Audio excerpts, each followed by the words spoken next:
bowl game this year, and obviously it's something that you could tell talking to Coach Beamer yesterday how disappointing that bit of news is to have to go into December and not have something to prepare for. But on the flip side, it does give you an opportunity to maybe focus ahead and try to get a head start on what 2026 will look back. And as he said, man, it is close. It is really close. So we'll see how this all plays out. But you know they got this one, and then you got Clemson next week, and hopefully his team will be ready to go. Tim, back on the flip side, hey, they're already going to a bowl game. Third year as the head coach at Coastal Carolina. He's got him in their third straight bowl game, 5th overall. Certainly it has been a nice run for him. They just missed out on winning their 5th game in a row last week. They lost to Georgia Southern in a thriller. They had a 4-game win streak going. So Tim Beck's got this program certainly headed in the right direction, trying to pull off the upset here on the road. A short drive from Conway, South Carolina to Columbia. And just found out, like literally seconds ago, that Dylan Stewart is not dressed out today. No information on that. Talking to his defensive coordinator, Clayton White, down there on the sidelines. We'll see if we can't get more information on that from Morgan, but no Dylan Stewart today for South Carolina.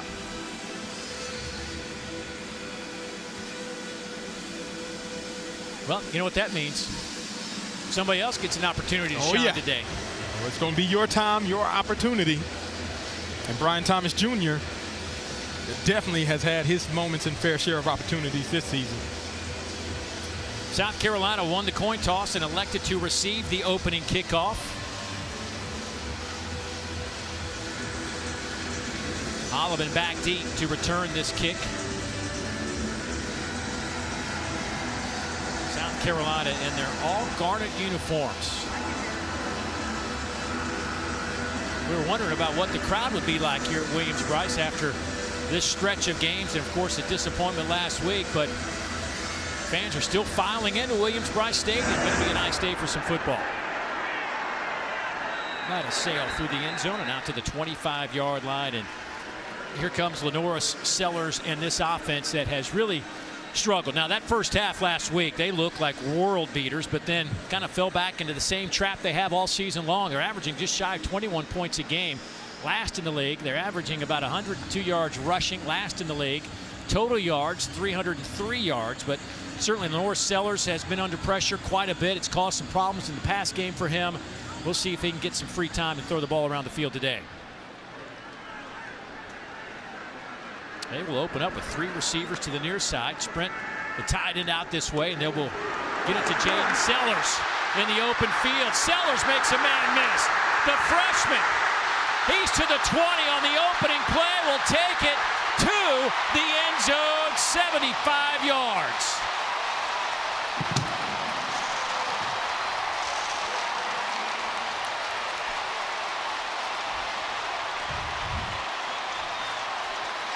Well, you want to talk about starting fast. That's exactly what the Sellers to Sellers combination was able to execute there. Just like where they picked up in the first half against Texas A&M, they strike early with the brother-to-brother connection.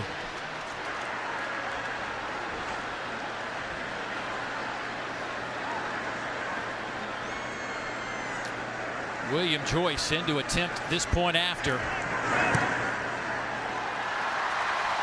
That didn't take very long. 7-0 South Carolina as Jaden Sellers picks up his first receiving touchdown of his young career. Well, get playmakers the ball and allow them to work in space. Jaden Sellers forces one missed tackle and then utilizes his speed the rest of the way to showcase how explosive and dynamic this Gamecock offense can be. Lenore throws a dime. Just a quick, easy read. Get the ball out of his hands quickly. And then younger brother Jaden Sellers does the rest. You want to talk about some speed? Well, Lenore's and Jaden, they've been brothers competing about who's the fastest.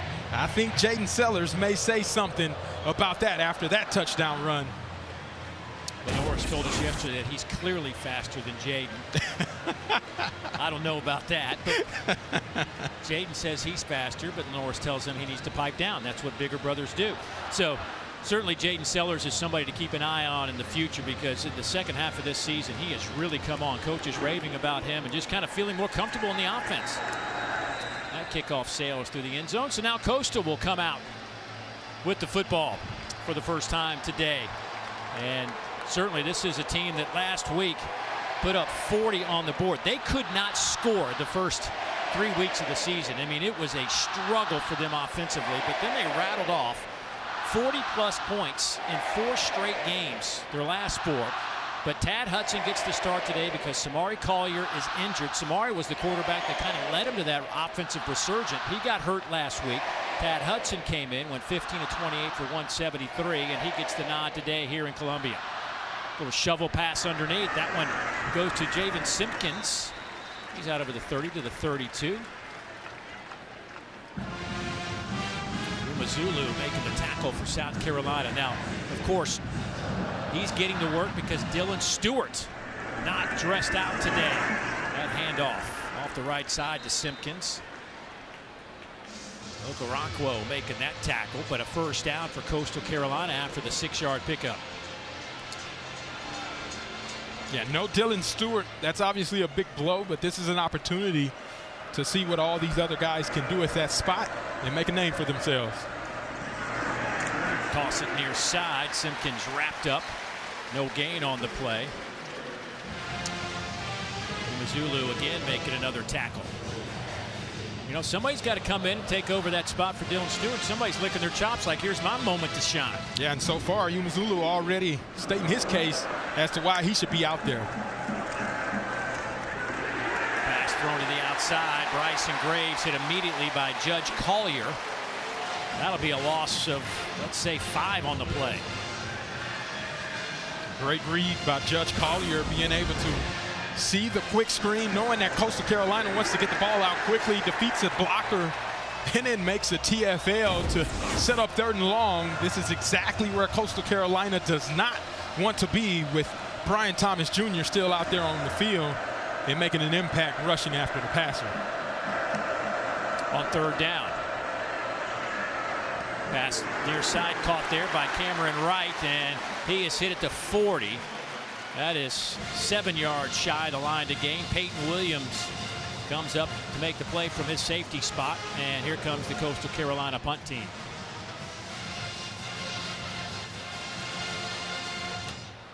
And this is always a moment where you don't want to go get your popcorn right now.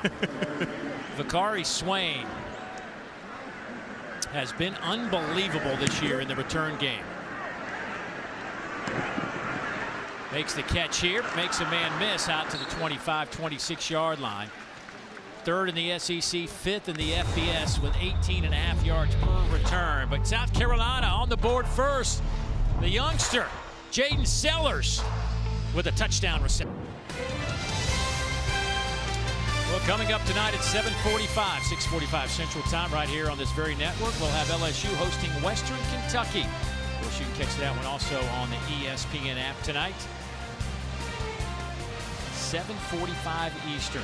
No Garrett Nussmeier tonight for the Tigers. And South Carolina will get it to Matt Fuller on that. For an injury update, let's go down to Morgan. Well, a surprise to not see star defensive end Dylan Stewart out here. He went through warm-ups, and when he went in for treatment on his back, something that's nagged him all season long, they decided to hold him out for today. He was the last one out of the locker room, not in pads, so definitely a late scratch, and surprising, guys. All right, well, thanks for that update. Yeah, it caught us by surprise. Saw him out there warming up before the game. Didn't think anything of it. Here's Sellers trying to buy a little time. Comes back near side. Lenoris breaks a tackle down the sideline and bumped out of bounds. Let's see where they spot him. They're going to spot him out of bounds back at the South Carolina 45-yard line, but that'll be good enough for a first down and a gain of 14. Yeah, and the offensive line does a great job of giving him time, and the tight end straining at the end. What Lenoris Sellers does so well is be able to create when the play has broken down, and you see that create ability. And he steps out of bounds, obviously, a little bit earlier, but does a great job of picking up the first down with his legs. There is a stoppage in play for a moment. The previous play on the sideline is under further review. Well, they have him out of bounds at the 45. I think that was the first time he got close to that sideline. So maybe the look is to see if he stayed inbounds. See, he's putting a move on. Tries to escape outside. He does a great job of picking up that first down. It's very close there. Well, it would have been that right foot. And again, that left heel there, but yeah, he may have gotten a few extra yards. Yeah, unless there's a different angle as he puts that foot down right there. There's no way to tell if his heel is touching the ground and if it's touching the white from this angle. It makes it pretty difficult to tell. That is right on the 45 where the ball is spotted right now.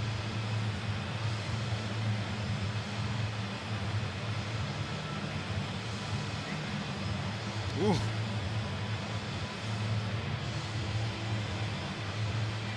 That would have been in the 46 perhaps. Right foot.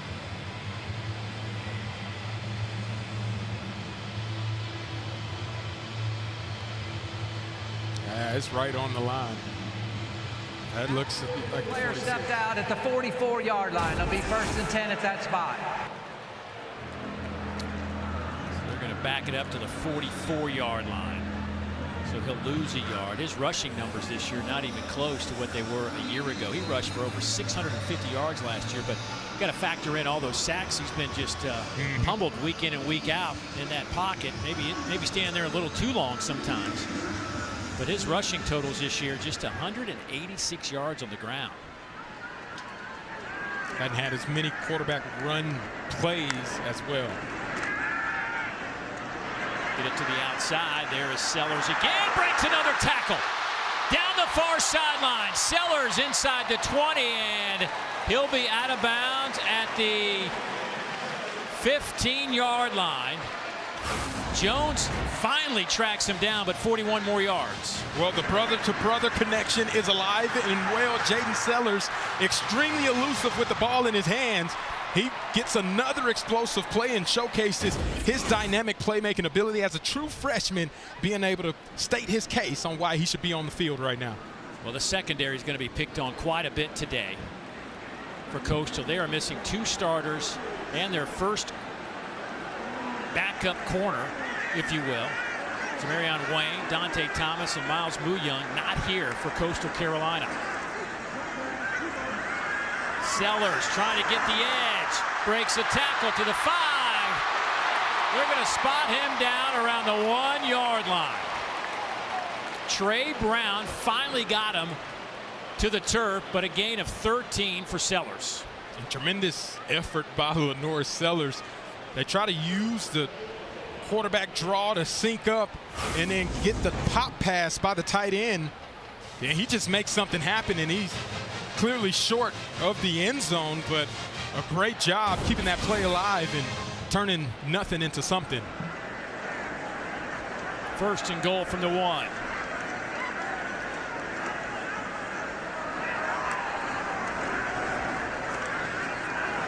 Nice play by Coastal as they wrap up Matt Fuller for a loss of a couple on the play. Noah Renze coming in from that defensive end spot. 6 offensive linemen now in the game for South Carolina. Big, heavy personnel. They're going to bring one of those out, bring in a tight end and a receiver in this formation. Brady Hunt, 5th-year senior. The lineup on the right side. So Coastal making their changes. Play clock down to 2, down to 1, and they just do get it off. Sellers just keeps it himself, turns the corner, and he gets into the end zone.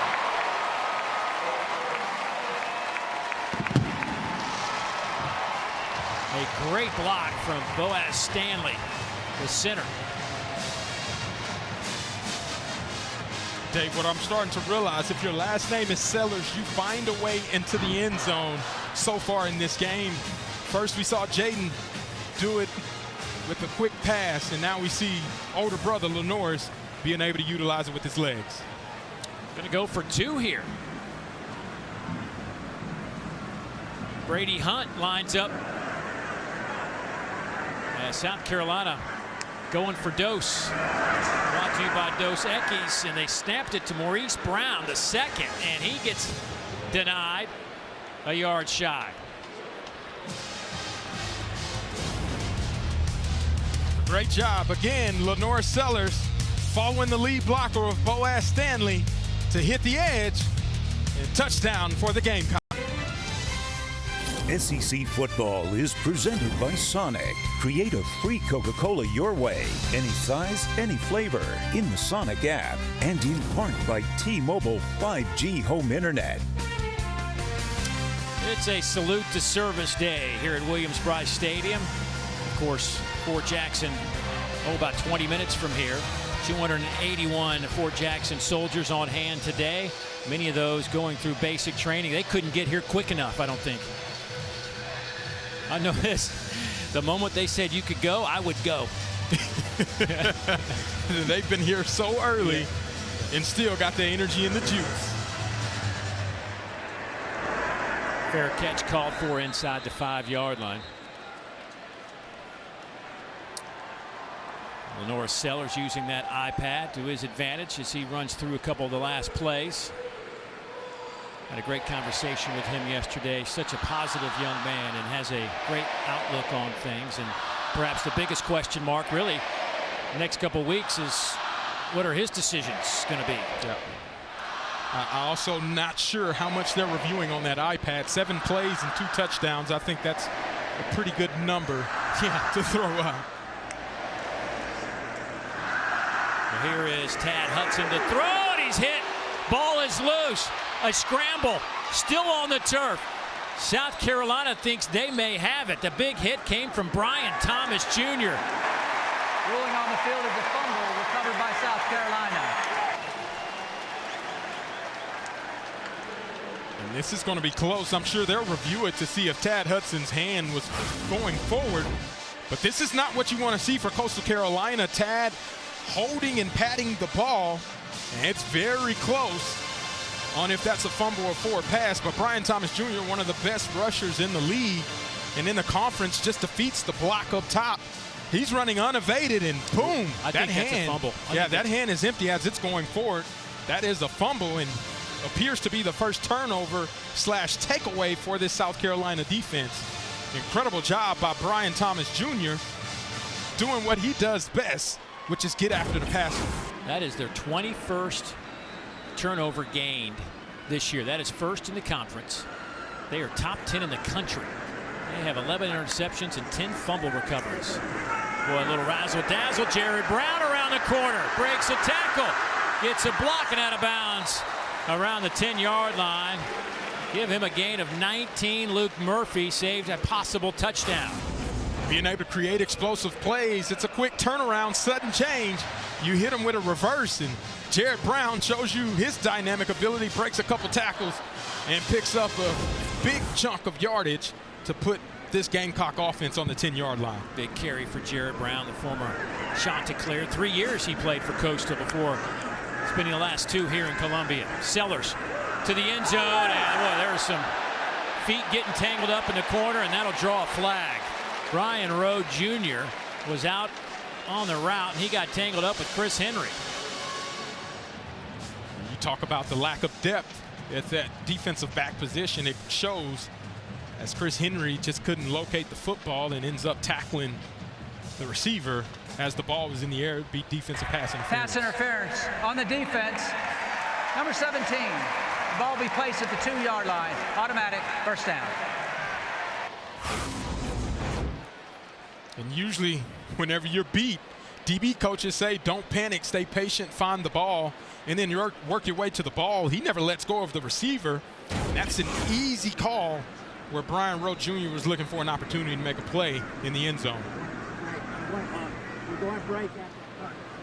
First and goal. Sellers inside shovel pass. Brady Hunt trying to pound his way into that end zone, and he'll be shy by about the length of a football.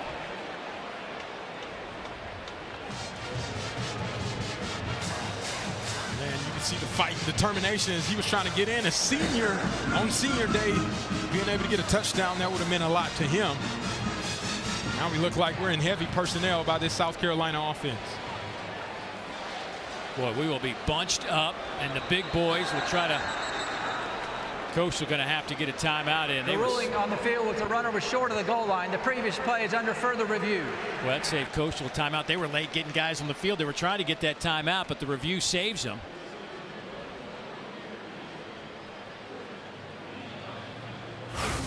For the moment. Yeah. We'll take a closer look here. The shovel pass to Hunt. And Hunt does a great job in traffic securing the football. And that angle, we can't really tell if he actually broke the plane, as Zamarian Gordon was able to provide that hit. And again, you see that contact happening, and I don't think there's any evidence to showcase that they can overturn this call. Based on those look, we don't have any idea if he crossed the plane or not from those angles. You know, Coach Beamer, he had an opportunity with the next play, trying to get Brady Hunt in there. And again, it's a great angle to see if that ball crosses the plane. It's in the left hand, and it's very close right there, but I don't know if that's enough evidence to clearly showcase. After review, the ruling on the field is upheld. It's second down.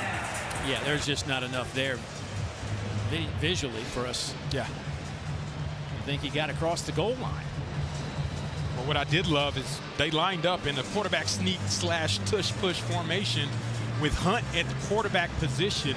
We'll see if they come out in that same formation again to try to force the senior to get a touchdown on senior day.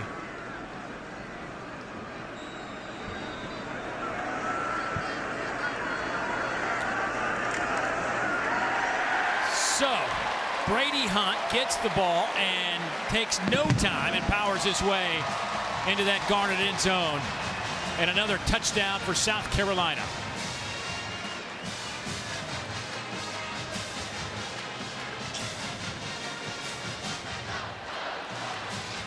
Great job. What push this South Carolina offensive line was able to get. They've been criticized this entire season, but on that play, they showcase their ability to create a new line of scrimmage. William Joyce to attempt this point after. They went for two their last time, didn't get it, so they'll stick with the traditional point after. It is now 20-0. Didn't have far to go. Brady Hunt able to get it across the goal line. It has been all South Carolina. Well, in the middle of your screen there is the new play caller at South Carolina. Second week doing that, Mike Furry. And boy, he has had a wonderful ride to get to this point as we take a look at For the Win, brought to you by Sanderson's Farms. He is came to South Carolina last year after being the head coach at Limestone College, Division II program, and they shut the school down. But he's a guy that's got a lot of street cred. Played in the NFL 7 years, led the NFC in receiving one season. You want to talk about a high-energy guy and somebody that is just, when you talk with him, you just are excited about the future. I don't know what his future is, but certainly for more on him, let's go down to Morgan. His whole thought process is the less you think, the faster you play. And man, have they gotten off to a fast start here. One of the changes that he made since he's taken over play calling duties, he had the quarterbacks and wide receivers all in one meeting room, hearing one voice, watching the practice film together. And that cohesion and chemistry, it's certainly paying off early. Well, he is certainly committed to this team and this process as that one's batted away.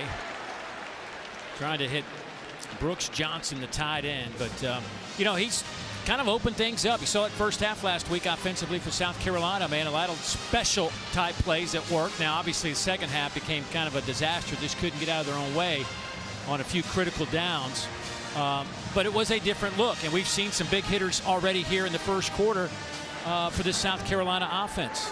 Absolutely.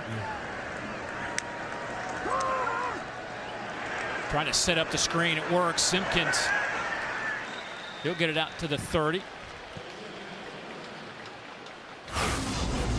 Yeah, and you get some pressure. This is what Coastal Carolina wanted to do, is invite that pressure.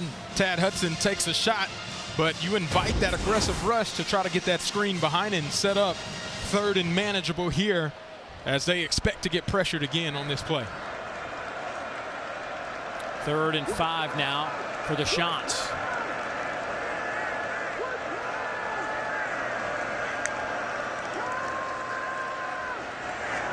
Quick slant. Hudson a little bit late with that throw to Bryson Graves. It'll be incomplete and 4th down. And Hudson takes that slow jog off the sideline. Young man who started earlier, but then got hurt, lost his job. Was healthy last month or so, but gave up that job to Samari Collier, who led him to 4 straight victories before getting hurt last week. So Bakari Swain back to return this punt.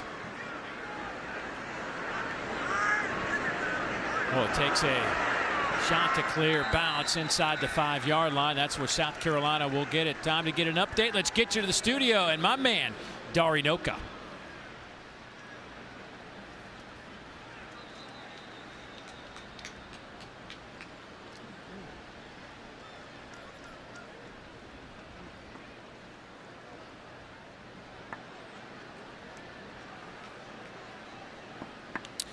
Well, you know, a lot of people wouldn't think necessarily that they're as athletic as Arch. Just saying. Maybe not as fleet of feet. Good for Arch, doing some things that his uncles did not do. Rasul Faison will start this drive in the backfield. 7th-year running back gets the handoff out to the 7-yard line and stood up there. By the way, South Carolina's put up 20 points, and there's 6:20 to go here in the first quarter. It's the most points they've scored in the first quarter of this season, and they came in averaging just 20.7 points per game. Now, last week they put up 17 against Texas A&M in the first quarter. Yeah, part of that is the Mike Furry kind of experience that they've been on, playing fast and not having to think so much. Here's a big hitter from Matt Fuller. He's out over the 25. Avion Jones brings him down, but a first down for South Carolina. They'll spot it at the 27-yard line. And you see the vision by the young redshirt freshman Fuller being able to showcase his ability. He's just one of those guys that needs touches, and he makes big plays happen as soon as he touches the ball. Keep it on the ground. Faison brought down by Gordon.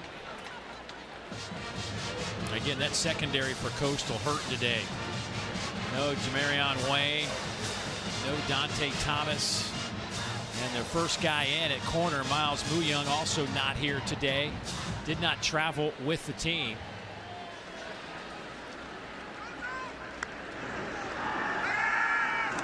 And South Carolina trying to take advantage of that. They'll go to Mazio Bennett Jr., who will fight his way out to the 30, close to the 34-yard line. Actually spotted back at the 33, and there's Miles Woods in on that tackle.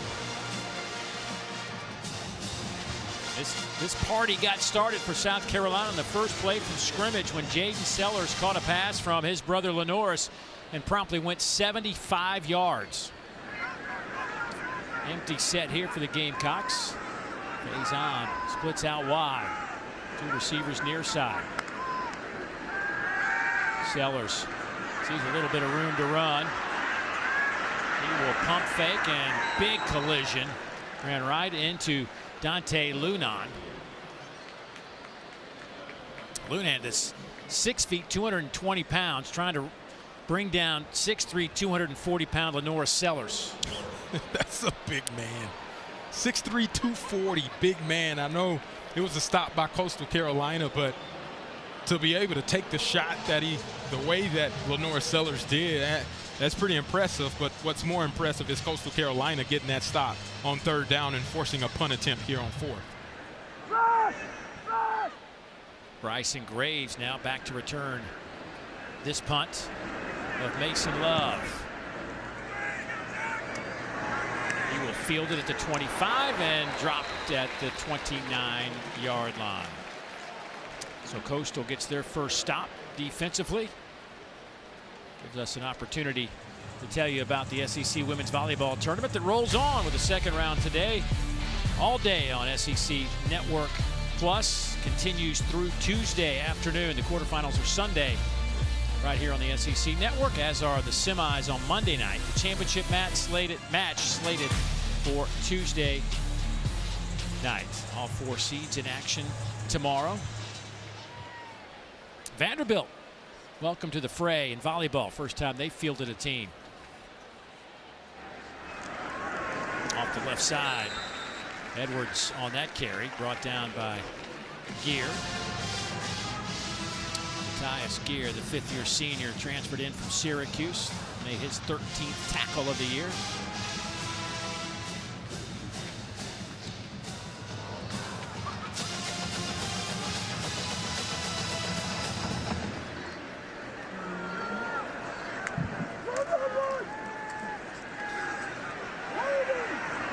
Wide open.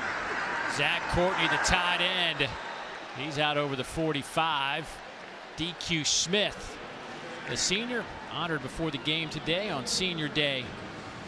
Local product from right here in Columbia, South Carolina, making that play, but an 18-yard pickup for the shots. Showing the hops, jumping over DQ Smith.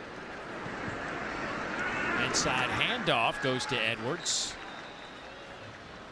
Javon Edwards, 2 freshman running backs getting quite a bit of work done nicely. And Javon Edwards, 2 guys that have combined for almost 700 yards rushing and what has really been a 4-man running back room. Nicely, the other freshman getting work as he checks into the game.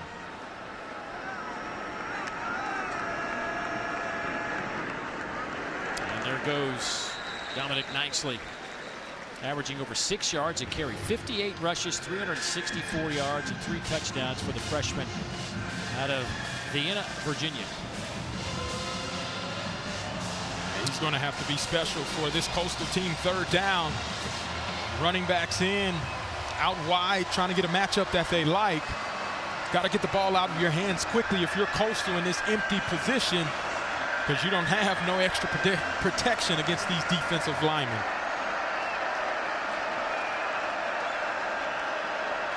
On 3rd and 4, trying to throw for it. And they'll have the first down, close to that 40-yard line. Pass caught there by Carmelo English. And you can see Tad Hudson finding that rhythm on a 3-step drop. Carmelo English finding that open spot, picking up the first down for Coastal. Go to the outside again. English. It's 3 yards on the play before being brought down by Okoronkwo.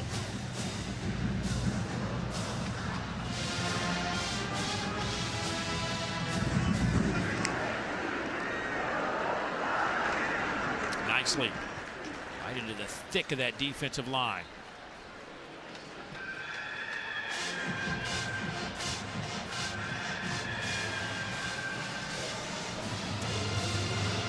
Coastal going a little bit more tempo, not as fast as they have gone in some games this year. Obviously trying to burn as much clock as they can in this one, but certainly picked up the tempo. Looking to try to wear down that South Carolina defense on 3rd down. You want them as tired as possible so they're not getting after the passer. Brad Hudson keeps it himself. Does he have enough? If he gets to the 30, which he will, that'll be a first down. We'll stop the clock for a moment for 5 seconds. Now it rolls, and that'll be the final play of the first quarter. That has been That is the end of the first quarter. Completely dominated by the Gamecocks. On a salute to service Senior Day, it was the Seller boys getting things started. 75 yards, and the Norris does it himself. Brady Hunt adds one. Here with Coastal Carolina head coach Tim Beck. Coach, what have you noticed with your offense here and getting Tad Hudson into a rhythm? Yeah, we've had a little bit of success on this drive running the ball, right? And obviously we turned it over the series before, which we can't do. So we got a little bit of rhythm, and we just got to keep it going. How do you punch one in here? Yeah, we need to punch one in for sure. We just got to keep doing what we're doing right now. Thank you, Coach. Thank you. Handoff on first down goes to Edwards. Sean Murphy makes the tackle. Loss of 2 on the play. Boy, you want to talk about a wacky game last week against Georgia Southern. They had a couple of those, quote, special plays. A reverse pass for a touchdown. A little toss sweep. Running back pass for a touchdown. Nothing special about that. They just worked to Zach Courtney. But what was Tim Beck was telling us that after they were successful on their 2 special plays, Georgia Southern ran the same exact plays and scored on those. Yes. It was one of the wackiest games I've ever seen in my life.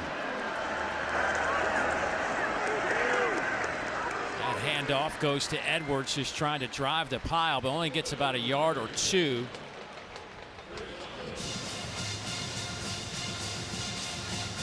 It'll be 4th down and 2. The offense going to stay on the field here for Coach Beck.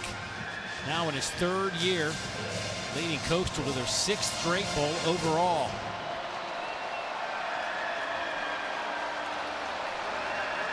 Jalen John, the transfer from UMass, in the game at running back now.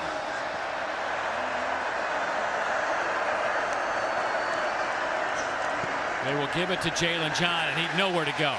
He met the South Carolina defensive front almost immediately. Nick Barrett clogging things up along with Murphy. And it'll be a turnover on downs. South Carolina leads at 20-0. 20-0. South Carolina out in front of Coastal Carolina. The 3rd ever meeting between these 2 schools. The last one came way back in 2018. South Carolina 2-0. Looking to push it to 3-0 as they lead by 20. On 1st down, Sellers decides to throw it to his brother Jaden, and Jaden gets a couple of yards out of there. Boy, he didn't do his brother any favors, did he? Throw him out there, figure it out. You go, I'm not going to get hit, you get hit. It's funny though, Jaden still was able to break a few tackles, force people to miss, and pick up some positive yardage. Boy, Jaden was some kind of high school athlete, running back, quarterback, wide receiver. Matter of fact, in the semifinals and finals of the state championship run, he had 9 total touchdowns in those last 2 games. Just an explosive player, and he's showing you some of that explosiveness here the False last. start. Offense, number 50. 5-yard penalty. It is 2nd down. In the last month or so for South Carolina.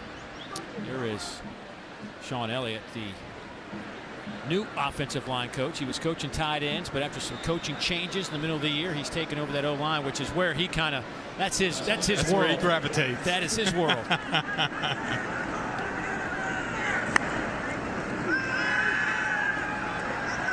Sellers comes near side. Donovan Murph. We can hear that collision to the 25-yard line. That'll be a gain of 5.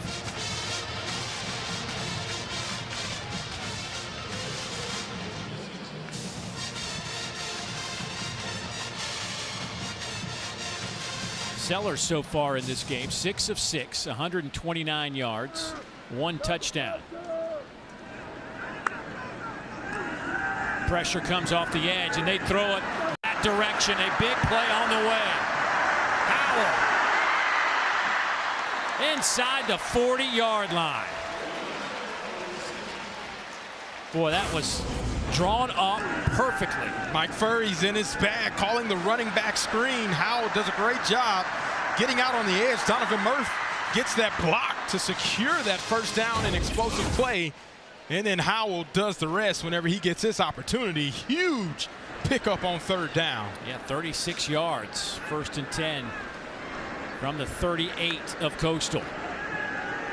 Sellers throws on the run, and that one's almost picked off. Boy, he had about 10 yards. If he just keeps it himself, Miles Woods knocks it down. Sellers just way too late on that throw. This is a timing route, especially when you're rolling out and you throw it late. Typically bad things happen. Fortunately for Lenore Sellers, it was dropped by the defensive back, but when you're late, bad things happen. Something Shane Beamer was talking to us about yesterday, and that is, you know, there have been 2 or 3 throws in critical situations that Sellers just hasn't made this year, and obviously it's cost him, but he says we can't overlook all the other throws that have been fantastic, but those certainly stick with you in critical situations. Howell on that carry. Yeah, using a little counter action, two pullers going the opposite way, confuses the defense, and Howell is able to split them, force a few missed tackles on the way, and pick up 9 yards on second down. 254 yards of offense for a team that came in averaging 303 yards. Boy, bobbled snap. Sellers able to get a couple of yards. He may have gotten enough for the first down. I think he did, to the 27-yard line. That'll move the chains. Talk about making something out of nothing. That's how you know your day is going well, if your quarterback can fumble the ball in the exchange and then still get enough of a push to pick up the first down. It seems to be going South Carolina's way in a big way at this moment in the game. Matt Fuller in at running back. They will give it to him. Boy, he hits the hole in a hurry, breaks the tackle. He's to the 10.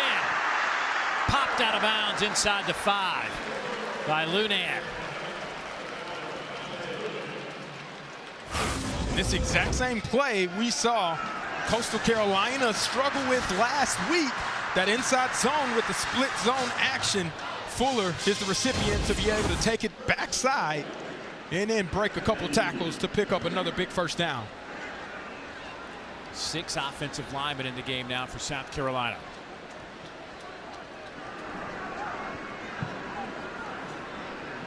Your old big Mac Walters in there, that offensive line. Inside handoff, Coastal.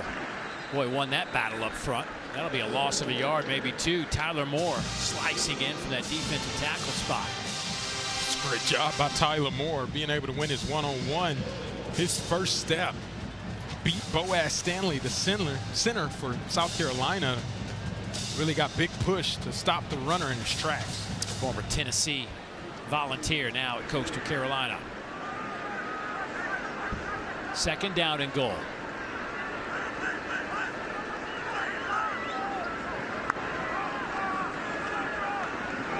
Sellers throws to the back of the end zone. Touchdown, South Carolina. Donovan Murph kept his feet in bounds and put 6 on the board for the Gamecocks.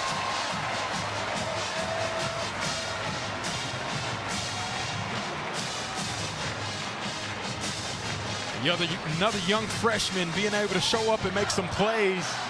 Touchdown reception for Donovan Murph. We saw him on a big explosive run, getting dirty, securing the block. Now he's rewarded in the end zone with an impressive touchdown throw by Lenore Sellers. William Joyce in to attempt the point after. They've got 4 true freshman receivers working for South Carolina. Donovan Murph just picked up her first collegiate touchdown in the back of the end zone. Lenora Sellers helping out the youngster. It's been all South Carolina. That taste out of your mouth after last week? Well, how about what they have done today? Jaden Sellers showcasing his dynamic ability, breaking big explosive plays left and right from big brother Lenore Sellers. And then, oh, don't forget, just because he can throw it doesn't mean he can't run it. Lenore Sellers does it with his legs. Brady Hunt, the 5th-year senior on senior day, getting some action in as well. And then rolling out, Lenore keeps his eyes downfield. Donovan Murph able to get that reception. They've scored touchdowns on 4 out of their first 5 drives here in the first half so far. And just racking up some yards, too. They're up to 283. Sellers 8 of 9, 168. Short kick taken at the 10 by Gilly. Took a shot, stayed on his feet out to the 30-yard line.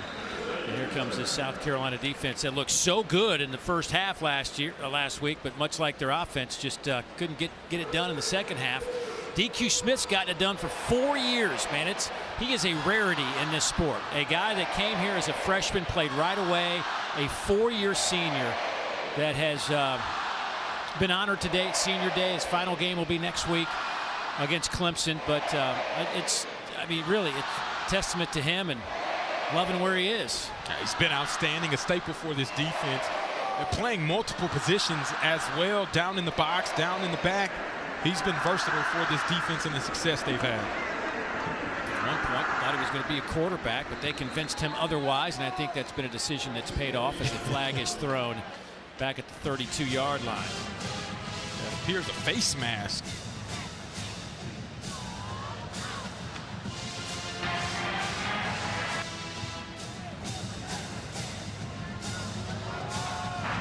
Personal foul, number 11, offense.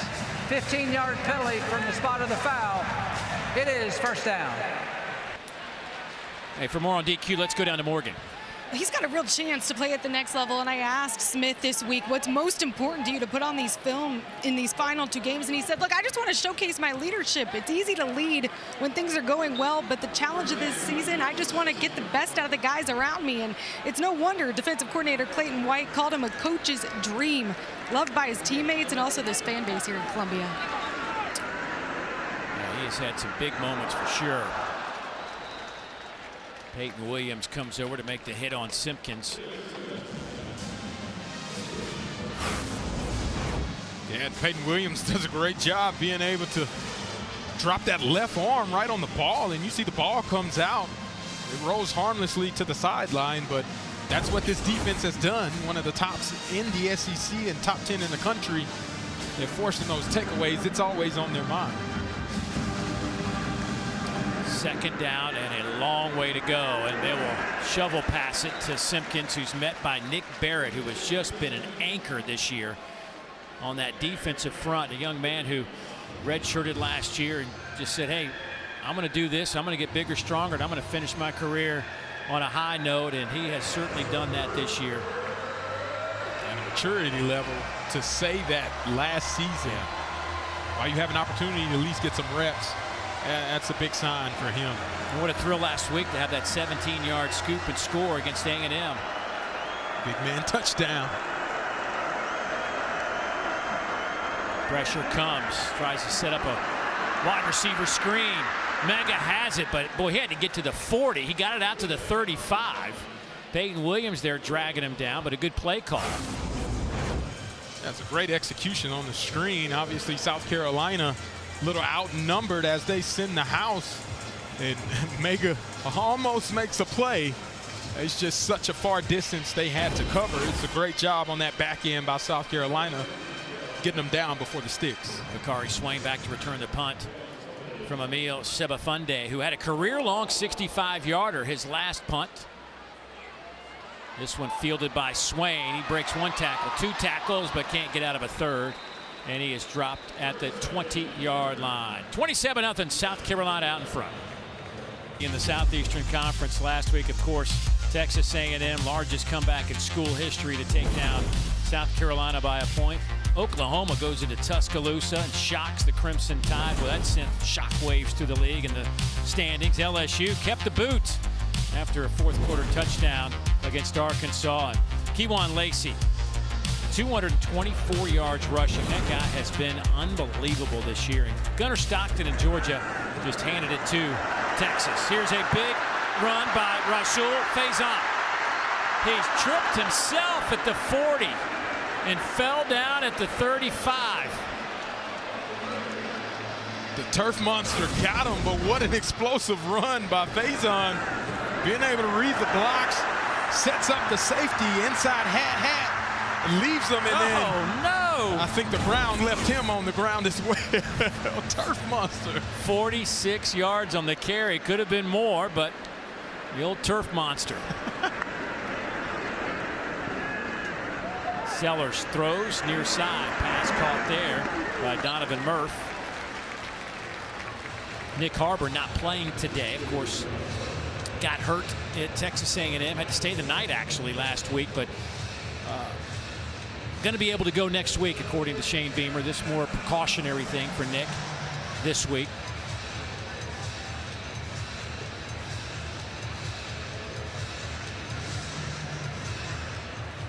Boy, back-to-back weeks now for the South Carolina offense with 300-plus yards in the first half.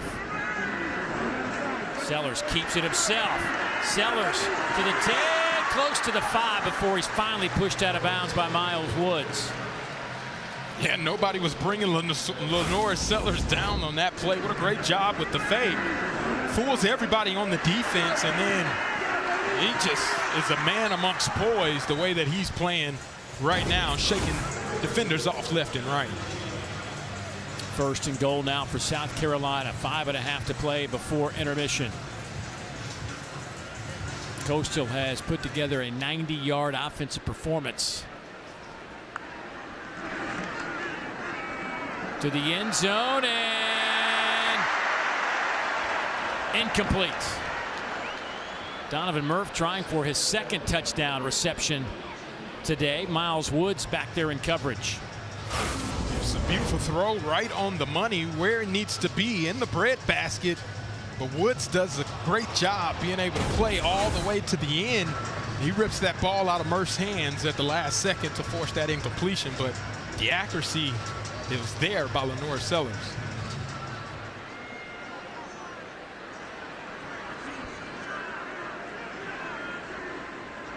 Faison, your running back. They'll fake it to him. Sellers keeps it himself. Trying to get the old push in the back to the end zone, and I think he got enough. Get some of those 300-pounders behind you. It's hard to stop. 5-yard touchdown run. Zeke Campbell had him, but just couldn't stop the momentum. That determination by Lenore Sellers, we talked about it, playing like a man amongst boys.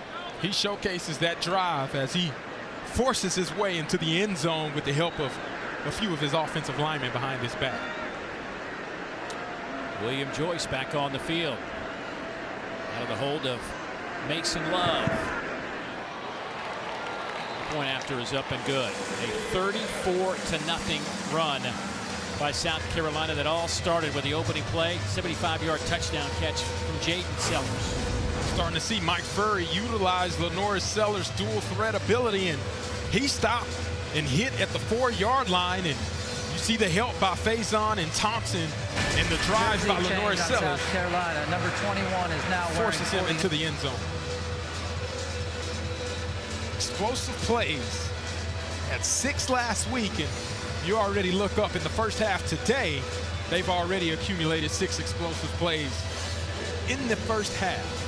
Well, you know, you could sense it, like just having some of those razzle-dazzle type plays, yep, trying to stretch the field. You could just sense, like talking to Lenore, as a player, you get excited about that when you go to practice those. Absolutely, and it creates a different type of element and environment for them to really feel good about themselves. The way they're playing, the confidence that they're exuding right now, that's the type of confidence we expected to see from this team all throughout the course of this season.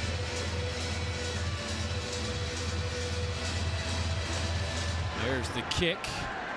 It will sail through the back of the end zone, and it'll come out to the 25-yard line. Hey, coming up tonight at 7:45 Eastern on the SEC Network, we'll have LSU hosting Western Kentucky. Also catch that one on the ESPN app. And then tonight, after our primetime matchup from Baton Rouge, you can catch the boys. SEC football final. Dari, Chris, and Benjamin. They'll take you through all the biggest stories of the day and break down all the games. It's also available on the all-new ESPN app. Well, how about Vanderbilt just putting it on Kentucky at halftime? We're making a statement. Don't leave us out of that playoff conversation. That pass was dropped by Robbie Washington. He picked it up, but it hit the turf. It'll be incomplete. Boy, when you don't have your guy Samari Collier at quarterback, who changed the dynamic, a lot of run game, they really emphasized that with Samari, and he was so good at it. Again, 40-plus points in 4 straight games. They've won 4 of their last 5 with him under center. Got hurt, and boy, it just changes the whole dynamic. Yeah, and you can see the approach by this Coastal offense seems to look a little different, and they're just missing on a few plays that they could have used Collier on. 3-man rush. Boy, nice throw there, though, by Tad Hudson. Young man out of Huntersville, North Carolina, the redshirt sophomore. Transferred in from North Carolina, actually sat behind Drake May, just wanted to get out of there and go play ball because he knew, he saw what we're all seeing. It's an incredible throw by him. The defender Troy Pikes is bearing right down on him. He knows he's going to take a shot. Cover 2 beater, delivers it accurately. Throw again here, dump it off underneath. That one goes to Washington. He's hit it midfield. He'll pick up 4.5. And you see the tempo that Coastal wants to utilize. Again, trying to tire out this South Carolina defense. Moving side to side. Obviously the pocket being able to get rolled out one way or another. Try to catch this defense off guard.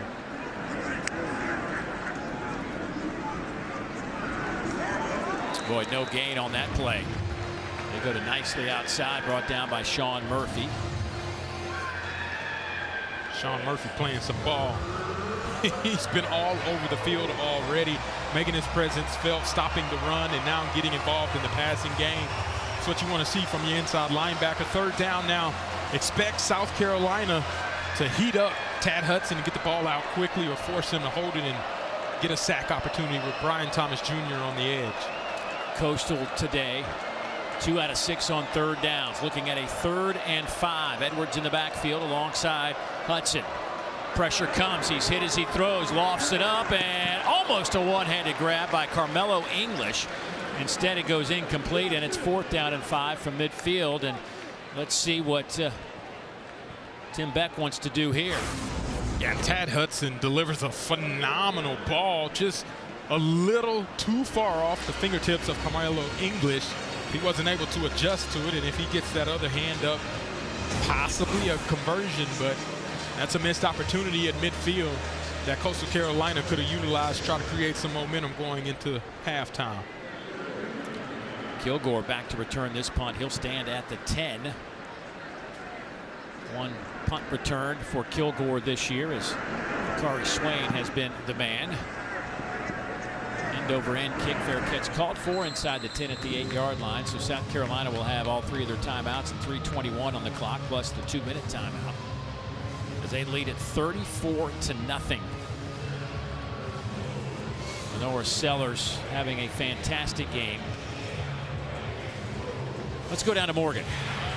Yeah, guys, Lenore's came off the field smiling ear to ear, even watching the film back. A lot going right for this offense. And when we talked to Coach Burry yesterday, he said what he was most impressed by with Sellers, with his expectations, his gifts and stature, he still wants to be taught and corrected and wants to be held accountable. The drills in practice, he's competing harder than anyone else, and he's going to be the future face of an NFL organization, and it's our job to help him be prepared for all that comes with that, but is certainly a great leader for this team right now. He will throw it here on 1st down, and that's through the hands of Howell, or excuse me, Brian Rowe. You know, I'm surprised he wasn't angry at me when we walked in the room after this summer before the season started. We were playing golf just randomly, the same golf course down at Kiowa Island, South Carolina, a couple hours from here. And me and my boys, we were in a hurry, and we played right through them. And my son goes, I think that was Lenore. So I just kept driving. And I asked him about it the other day, and he was like, yeah, that was me. That was me, and he didn't hit me. So that was good. That ended much better than it could have gone. He also is a pretty good golfer. I don't know if he can take you down, but he says he really loves and enjoys to golf and has been doing it for a long time, and picked it back up when he and Spencer Rattler used to go back while both of those guys were here. Yeah, played a lot as a youngster and then took some time off, and Spencer got him back on it. Handoff. Good collision right at the line of scrimmage. So Warren Howell hit by Xaverion Gordon. Xaverion is the 5th-year senior out of Houston, Texas.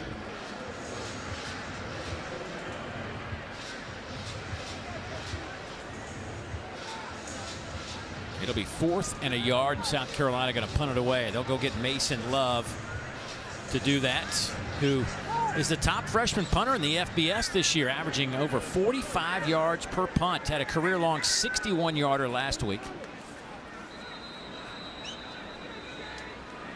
That is the 2-minute timeout. So the 2-minute timeout is upon us. We'll step aside as well. 34-0 Gamecocks.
Feasting's a good word with Thanksgiving around the corner.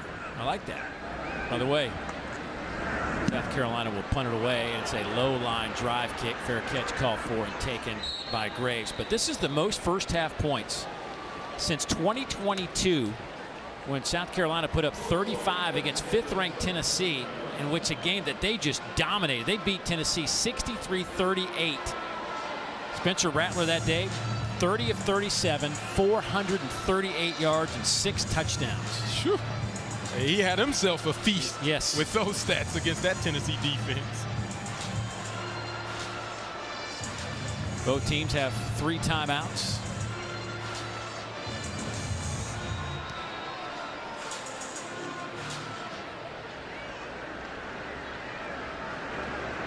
Four-man front.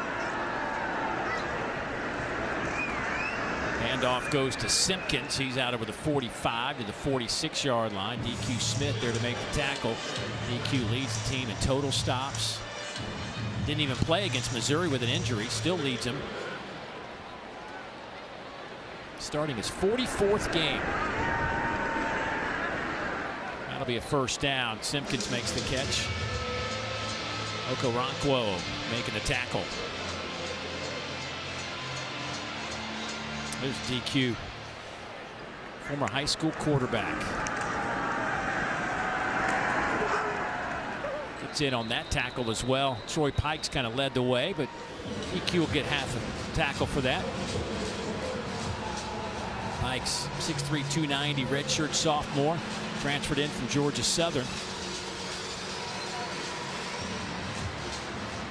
Timeout on the field. The first taken by Coastal is Tim Beck, who is an offensive mind, former play caller for himself for a long time. He spent 12 years as an OC between Nebraska, Ohio State, Texas, NC State. He's been at some of those big dog programs now. Yeah, and he's coached some of the best as well at Ohio State, and Nebraska, Texas as well. I remember his days back in Austin. He's very spirited and has some great ideas, along with Drew Hollingshead, of what this offense should look like moving forward.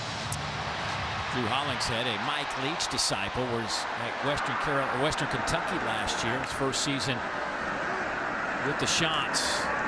Handoff goes to Simpkins. Another stop for Okoronkwo. Boy, that linebacking core of Okoronkwo, Fred Johnson, Sean Murphy, that triumvirate of backers have been really solid. Stellar all season long. First down for Coastal. DQ Smith having to make the stop on the back end.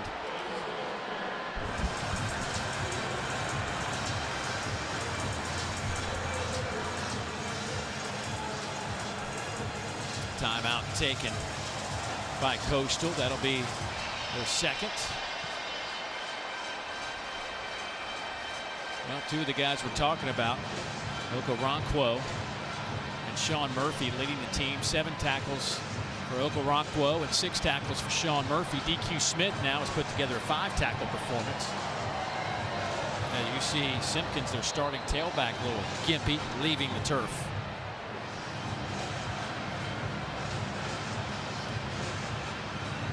Okoronkwo, or J.O., as he's called amongst his teammates, the combination and speed that he and Murphy possess, that's what you want to see from SEC linebackers, covering so much ground and making their presence felt once they get to the ball. Coming off a season-high 9 stops against Texas A&M. Javon Edwards in at running back on a first down and 10 for the Shots. Looks like a little double pass. Bryson Graves lost the football. It's on the turf. He recovers it. Back at midfield. Brian Thomas almost had it. Disaster for Coastal. Yeah, and Bryson Graves trying to do the right thing as the trick play is set up for a double pass. He doesn't like the look. He tries to tuck it and inadvertently actually loses possession of it. And luckily for his sake, he was able to get back on the ball, but not before a big loss, which puts them in a tough situation trying to get points before halftime. A loss of 15. Timeout taken by South Carolina. as the ball is spotted right at midfield. They hit on a couple of those plays last week against Georgia Southern. And he had the tight end up the middle. I mean, it's a tight window, which you're asking a lot of Graves to try to complete that pass. He tries to do the right thing in protecting the football, and ironically, in turn, actually put it in harm's way, trying to tuck it and run, and turned a bad play worse with the loss of 15 yards. So second down, 25. Dom nicely in at running back.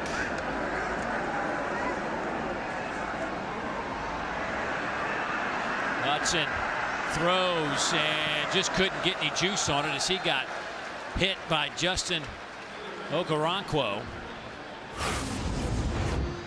It's a great job of stepping up inside, trying to escape the defenders, and he tries to get rid of it, but obviously all his momentum is facing the left, and he's not able to get his feet under him to get the ball there accurately, and it's now 3rd and long. Never what you want to see against this South Carolina defense. 39 seconds to go before halftime. 4-man rush. They'll dump it underneath. A long way to go and a short time to get there, as the great Jerry Reed once wrote in a song. Fred Johnson making that stop. You really want, from a time perspective, to actually stay in bounds on that play to force South Carolina to use another timeout rather than stopping the clock.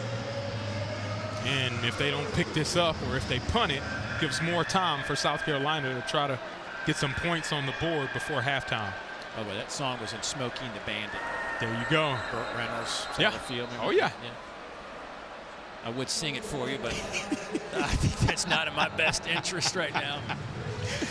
There was a time in my life where I would sing that late at night. Not anymore. Not anymore. Not anymore. Shut that part of my life down. We just got to revitalize it. Yeah. Well, the Shots basically got off the bus. Got a wake-up call on the first play from scrimmage today. 75-yard touchdown pass from Jaden Sellers to his brother, or excuse me, Lenora Sellers to his brother Jaden Sellers, who came up with his first South Carolina touchdown reception. 75 yards. And the Gamecocks haven't looked back since. Here is Keon Afrukte. Or excuse me, Felipe LaForge to attempt a field goal, and it is no good. They have 2 kickers. Keon does the short ones, and Felipe LaForge is their long field goal kicker. Hit a 51-yarder last week. And South Carolina will get it back at the 39-yard line. And they'll have a couple of timeouts left. Sellers, I wonder if this will be his last series. You would expect so, but here, first down, 24 seconds. You got to get some chunk plays, so expect a post or a deep over. With 2 timeouts, you can still keep the ball in the middle of the field. Dump it off underneath. It'll go to Brady Hunt, who tiptoes that sideline, gets out of bounds with 18 seconds left. William Joyce, their kicker, has a long of 49 this year. Has yet to attempt one beyond 50. They need to get it to about the 33-yard line. Based on those numbers, second down and short. 4-man rush. Clean pocket. Flags come out. It might have been clean for a reason. Boy, Donovan Murph went up high and flipped up in the air. He seems to be okay. Holding on the offense, number 58. 10-yard penalty from the previous spot. It is second down. Well, reason the pocket was clean. And it was an obvious hold.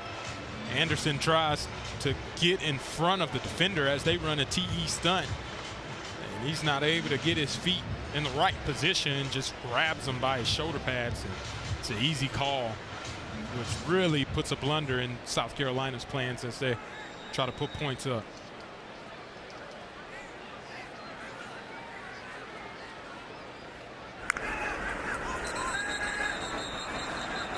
Some movement by South Carolina. I think a couple of guys on the outside jumped the gun.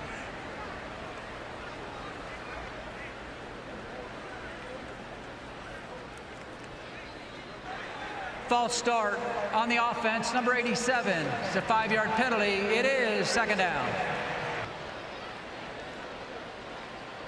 That's what you don't want to see after having such a prolific first half. Similar in fashion that we saw a week ago is the things start piling up and things go against you because you're not focused and locked in and executing at the same level that you did earlier.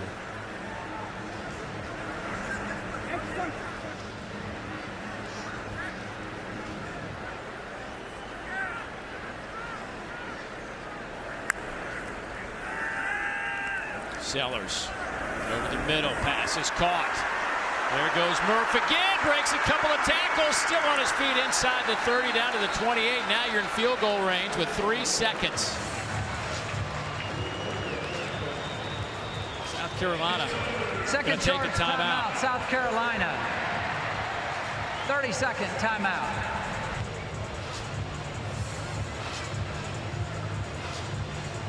South Carolina's day again. Even with the penalties, they're able to overcome it.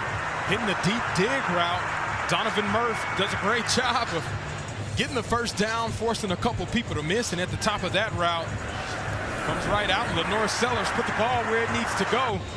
Breaks a couple tackles, and he's a shoestring away from getting all the way to the end zone. So William Joyce to attempt this 47-yarder. 3 of 3 last week. This kick is on the way, and it looks pretty doggone good, and it is. William Joyce will now go to 12 of 15 on the year. And what a half for South Carolina. I would say they flushed the A&M game out. Smiles as they head to the locker room. Of course, that was a scene last week, too. Something tells me it's a different monster this year. Yeah, they're definitely focused and locked in. Let's go down to Morgan. Coach, your offense firing on all cylinders from the opening drive. What's working? Yeah, they're doing a nice job. Really proud of the whole team. This obviously wasn't an easy week, and really proud of the way that our guys started the game against a good Coastal team. I mean, this team's won 4 out of 5 games coming in here, and it scored 40 points, 4 straight games. So really proud of the response our guys had from last week, the way they started the game. Guys are making plays right there at the end of the half, getting stops defensively. I don't love the way we finished the half offensively. The last 2 possessions outside of that long pass, we looked like crap outside of that last play, but really like the first 30 minutes. Thank you, Coach. You're welcome. Thank you. Hey, 419 yards of offense. Remember, they came in averaging 300 a game. They lead it big, 37-0.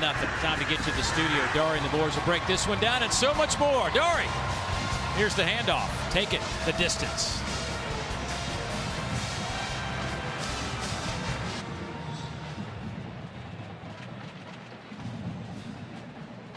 Getting the football, taking care of it, and then creating those explosive plays. Yeah, a half that saw him go 11 of 14, 227, 2 TDs. Be surprised if he makes an appearance here to start this third quarter. But Coastal gets the football first. Let's go down to Morgan. Well, there were some special moments during halftime with this being the Veterans game. Of course, celebrating America, all of the military here in attendance today, a moment of silence. But before that, our crew had a very special celebration, celebrating our one and only Dave Neal, his birthday today. Our crew getting him a cake. I made it up to the booth just in time, and great we were able work. to celebrate and have some fun. Happy birthday, Dave. Thank you, Morgan. Thank you very much. I appreciate all that. I appreciate your effort, too. Pregnant and all, getting all the way up here to the booth and then back down on the field. It was Can't some say- hustle. Yeah, I mean, I know. it took some hustle. I'm a little sweaty. That's why I'm not on camera right now, wiping off the sweat. Good. Well, thank you. It was very kind of you and thoughtful. I appreciate it. Been fortunate to work with a wonderful crew. Coastal Carolina trying to get some, they've got a big one next week. Now, they got James Madison next week to finish up their regular season. Yeah, and you want to cap that off with a win in the worst way, considering where the Sun Belt is. And James Madison pulled off a nice close victory against Washington State, a 24-20 ball game. But yeah, Coastal Carolina definitely going to have their game plan and preparation on par with where they need to be in order to try to come out the season with a bang. There's Cameron Wright with that reception out over the 40-yard line. Coastal, 148 yards of offense, and really their best drive was at the end of the game. Got nothing out of it. Yeah. Take some of that momentum and kind of get a spark here. And the reason they were able to have that success was the tempo that they moved offensively, trying to force the South Carolina defense to get tired, using the screen game, going side to side and moving the pocket so that you don't let those rushers get up on you too fast. Hudson will throw, and they'll have the first down at midfield. Now they're into Gamecock territory. Carmelo English with that reception. Spot him at the 47-yard line, a gain of 12 for the Chants. The Chants were rolling along and had a chance last week to pick up their 5th consecutive win, but fell 5 points shy of that against Georgia Southern on the road. English again. DQ Smith making the tackle. This team put together 482 yards of offense versus Georgia Southern. It's their most since last season. Today, a little different story against this South Carolina bunch. This defense has, for the most part, been a pretty solid group for Clayton White. Of course, they've had a couple of moments last week in particular. Just couldn't get off the field. There were a couple of opportunities in that second half. If they just 4th down. Yeah. I mean, just 4th and 12, that was big. On 3rd and short here, it'll be 4th and short. Simpkins had nowhere to go. Brian Thomas came darting in from his end position. You can see Brian Thomas Jr., he's not worried about the quarterback keeping it, rushing straight to the ball carrier, getting him down, stopping his momentum. And it sets up 4th and short here where Coastal Carolina got to get the ball out quickly. 4th down and 2. Sean's going to throw for it. Quick slant. Malik Mega makes the catch, and that'll be a first down for the Chanticleers.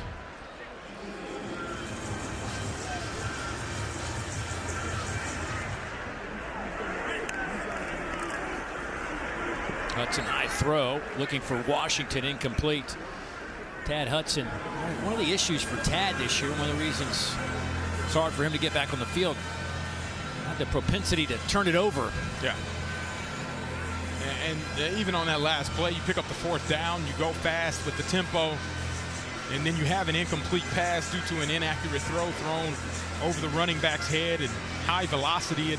It kills your momentum as you try to pick up some yardage and sustain a drive here late in this first attempt. Boy, Graves running all over the field in motion, spins back around, ends up getting the football and gets out of bounds at the 31-yard line. Peyton Williams pushes him out of bounds.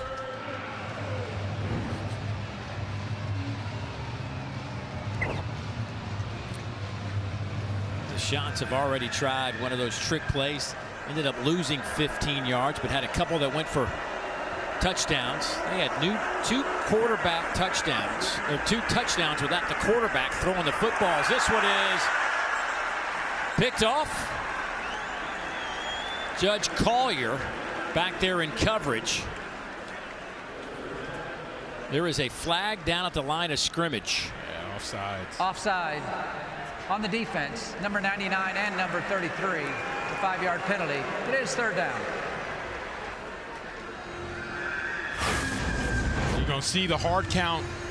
It gets both those interior defensive linemen who are closest to the ball. That's one Clayton White is probably upset about. You should be watching the football on that play, and now it's great yardage that Coastal was able to pick up and make it third and short.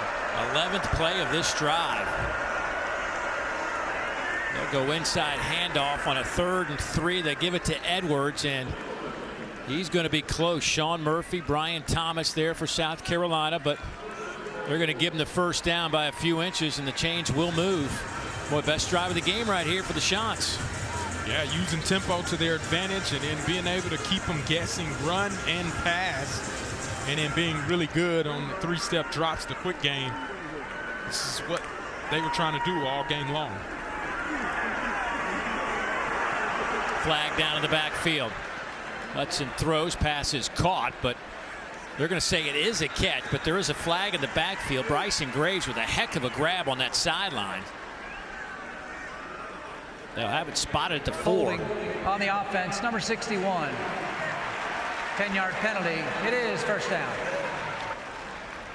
Julius Tate, a redshirt freshman out of Greenville, South Carolina, went to Greenville High School.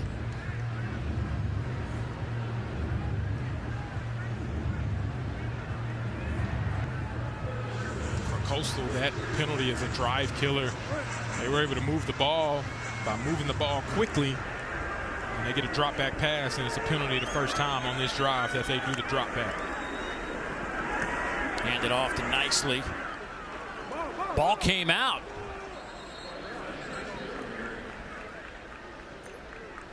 I think Coastal came on and grabbed that football.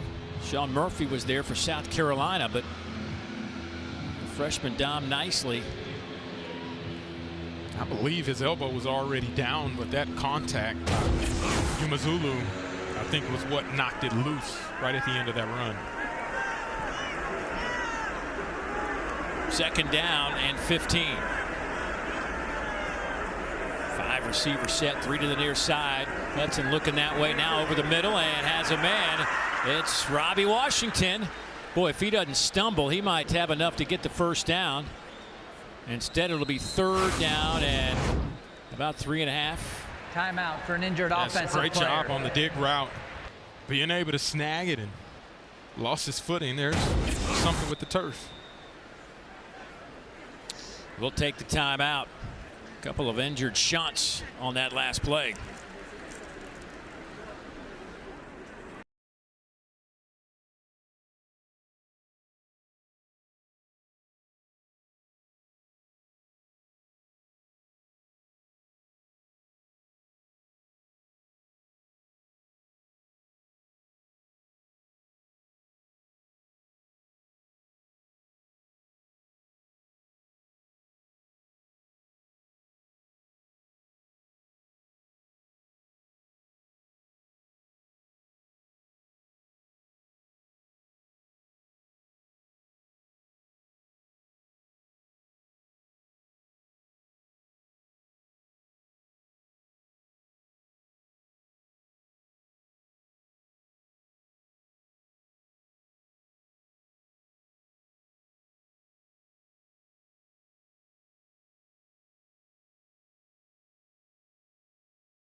Well, here's this week's featured SEC Network men's basketball matchup. Denzel Aberdeen, Otega Oweh, 12th ranked Kentucky hosts Tennessee Tech Wednesday night from Rupp Arena. Coverage begins at 7 o'clock Eastern Time, 6 Central. You can watch it on the all-new ESPN app. Cats got back into winning ways after a disappointing midweek game.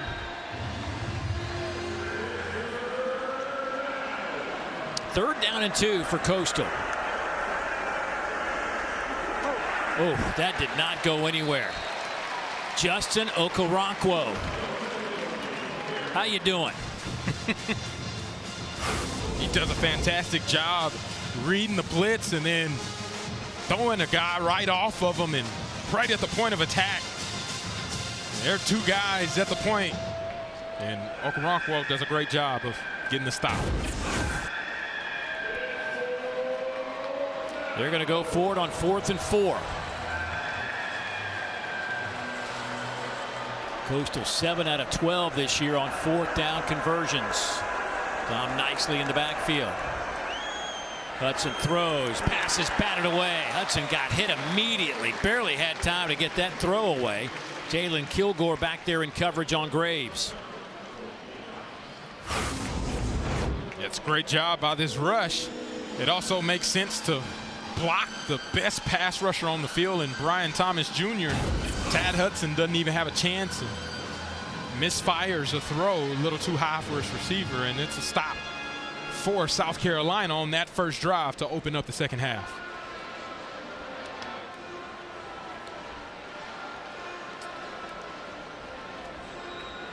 So Lenora Sellers will start this series at quarterback. We were watching Cutter Boley getting warm during that last possession, but a flag will come in. 2 of them come in.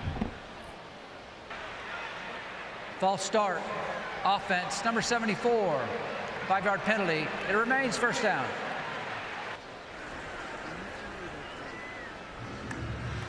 When you're 6'7", 300 pounds, and you move a little early, it's I think people see you. Yeah. Zane Beamer at halftime telling Morgan he was very pleased with the energy and effort by his guys to start this game. Obviously, it had to be a concern after last week, but guys came ready to play. Howell ready to go here, and he's out over the 35. Maybe on Jones, finally gets him out of bounds at the 38-yard line. Jawarn, the redshirt sophomore. But there is a flag back at the line of scrimmage. Holding. Offense, number 78. Half the distance. Replay, first down. Trovon Baugh, junior out of Atlanta. I think this is why you see that first team offense back on the field in this second half with the game where it is. Seeing last week where this team underperformed in the second half, you try to create a sense of urgency to get them back in fast form. Sellers to Sellers. Jaden has a little bit of room out over the 15 to the 16-yard line. Lunan and Campbell bring him to the turf.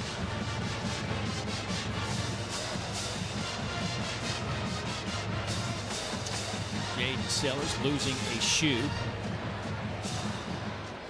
Jaden started this one with a 75-yard touchdown catch on the first play from scrimmage. Now 4 catches, 127 yards. They'll go to Jared Brown here. He'll have the first down out over the 30-yard line. By the way, we're talking about some quarterback play. How about Diego Pavi today? 31 of 36 for 448 yards and 4 touchdowns against Kentucky. He's out there slinging the rock and putting them in position. Obviously, they're making a statement and a push for that college football playoff spot with only 2 losses on their record. Handoff goes nowhere to Matt Fuller. Lorenze with a nice play from his end spot. New Mexico State transfer.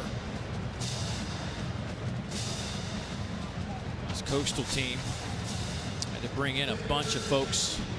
61 new players this year. 31 on offense, 30 on defense.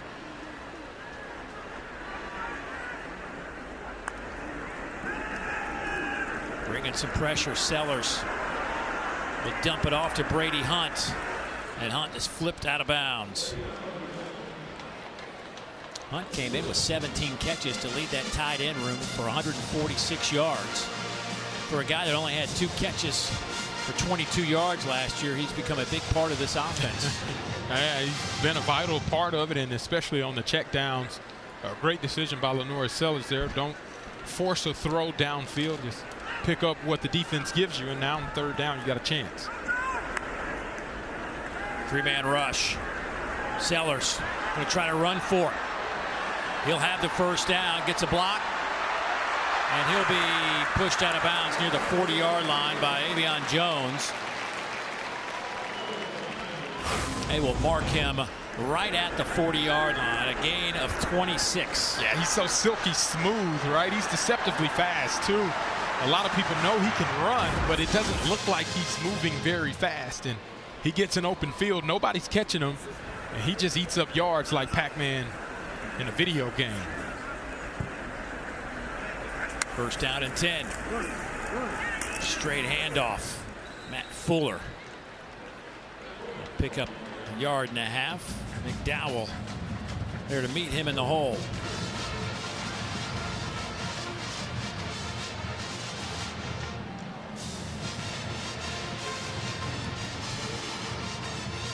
Big plays have killed this Coastal defense the last couple of games. Well, the numbers bear that out last week against Georgia Southern. Another inside handoff, and here's a big play for South Carolina. Down to the 20-yard line goes Matt Fuller. And Marion Gordon brings him down. And again, we see the split zone action. Tight end Hunt does a great job of still in the backside. Fuller sees the hole and explodes through. Picks up a big chunk play for a first down. Last week versus Georgia Southern, Coastal 68 snaps, 281 yards. 7 other snaps, 376 yards allowed. Whew. South Carolina's hit him for some big ones today. They'll swing it out to Brian Rowe, and Coastal does a nice job stretching that one out.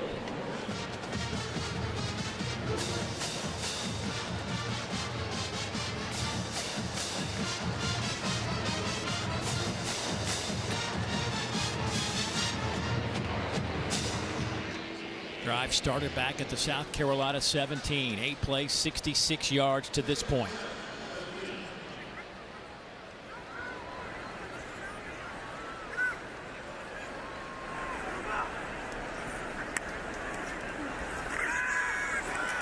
They'll pitch it to Brian Rowe. Oh, and he is walloped at the 17-yard line. Coastal not fooled by some of that eye candy. Miles Woods there to make the hit. You can see trying to create their own explosive play. Listen in to this hit. Woods laying the wood right there on Brian Rowe.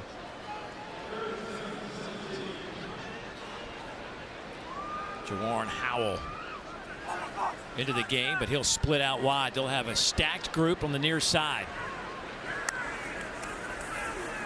They will go to this solo side and off the fingertips of Jared Brown.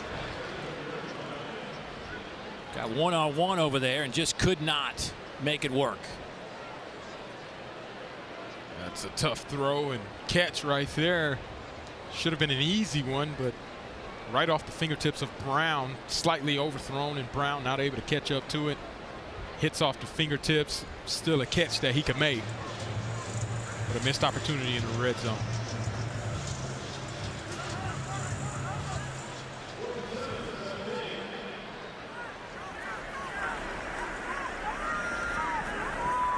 Fourth down and 7. They'll swing it to the back. Howell turns the corner, stretching for the goal line.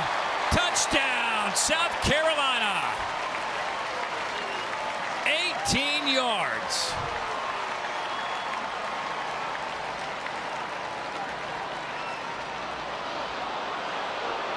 Pulling on the field, the player went out of bounds at the 2-yard line. It's first down.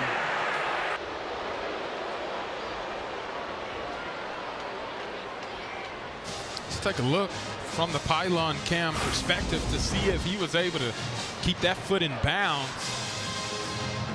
Oh, and that is very, very close right there at the 2-yard line. That's where the officials marked him out at. Boy, I'm not quite so sure. That toe, yeah, that toe was up. The still heel was in bounds. Yeah. I think the heel was elevated above the white. They're going to say he's out. Another tush push on the way for Brady Hunt. The tight end lines up. He'll get a yard out of that.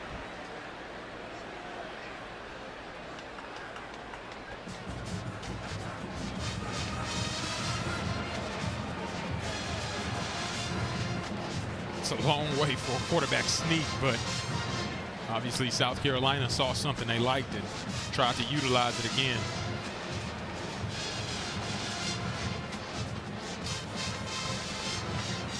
Are you a fan of the tush push? I love it.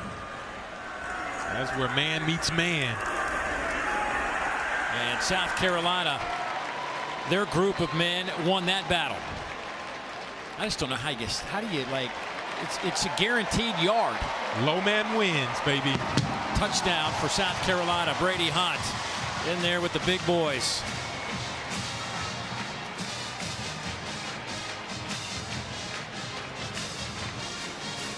Brady Hunt came in with 0 rushing attempts as well, and now he got 3, and 2 of them have gone for touchdowns in this football game on Senior Day.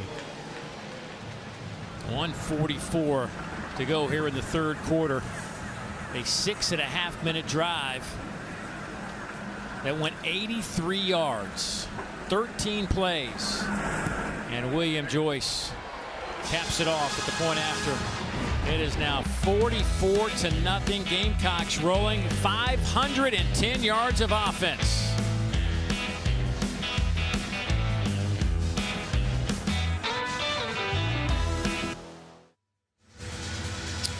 $44-0. South Carolina out in front of Coastal Carolina. It has been a nice offensive day for South Carolina. 510 yards of offense, 274 through the air, 236 on the ground. It's the most this season since this is the number that really, when we're getting ready for this game, most yards, offensive yards for South Carolina this year came last week at 388 against Texas A&M. That's incredible.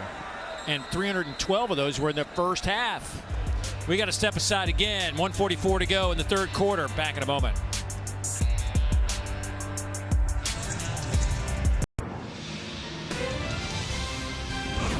It's the SEC on ESPN.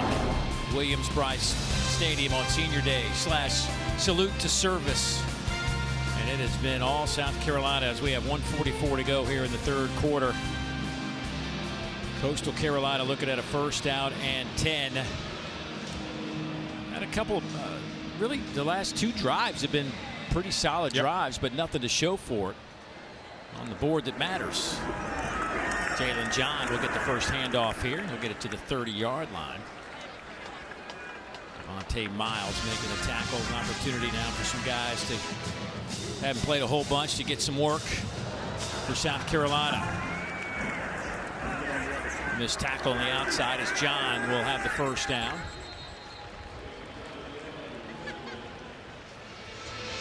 Clemson up next for South Carolina right here in Williams-Brice Stadium. And to say that a little different scenario than last year's Clemson-South Carolina game. Yeah.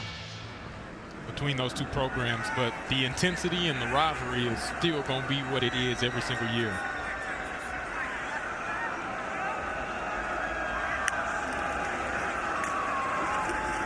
Here comes John on 1st down and stretched out nicely by the Gamecocks.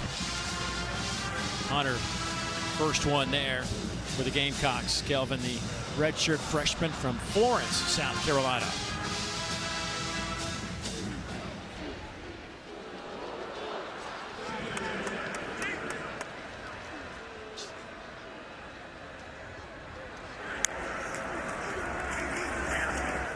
Near side pass caught at the 43-yard line. See if that's not the last play of the third quarter.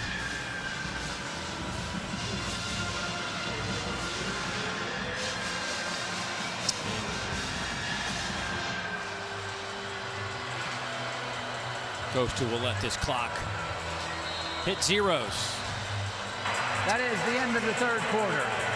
So South Carolina stretched it to 44-0 after 3. Fourth quarter football coming up on the other side. 44-0 lead. Coach, you emphasized focus this week. Where do you hope your players' focus is in these last 15 minutes? Finishing it the right way. Really proud of the third quarter. We talked about it at halftime. Starting the third quarter the right way. And they had a drive. We got a fourth down stop. Then we got the ball back and had a couple penalties, but then we went right down the field and converted on a fourth down and finished. So that's what I want to see. We're able to get some younger guys in here now. Want to see them continue to play the right way.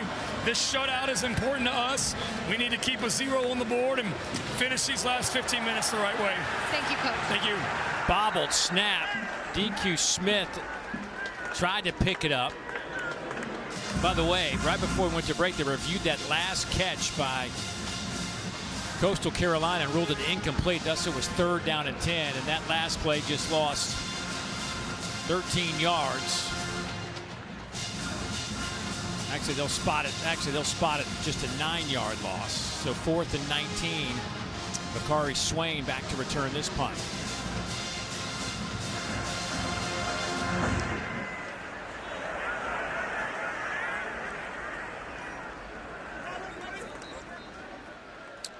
So let's see who runs out there at quarterback now for South Carolina. Luke Doty, the senior, the graduate from Myrtle Beach, not far from Conway, South Carolina. They play against his hometown FBS school. 6'2", 215 pounds. He has been in this program for a long time. Nice to get him some work here on this Saturday evening where they honored the seniors, and certainly he has been an important piece in the locker room, practice field, and even on the field for South Carolina over his career.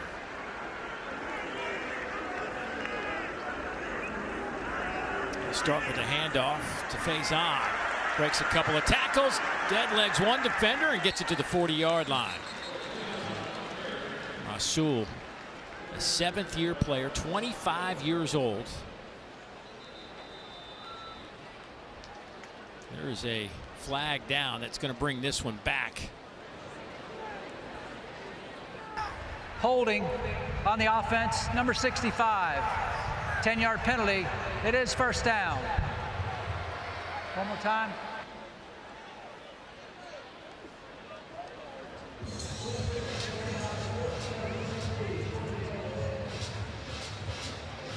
That's exactly how the last drive started.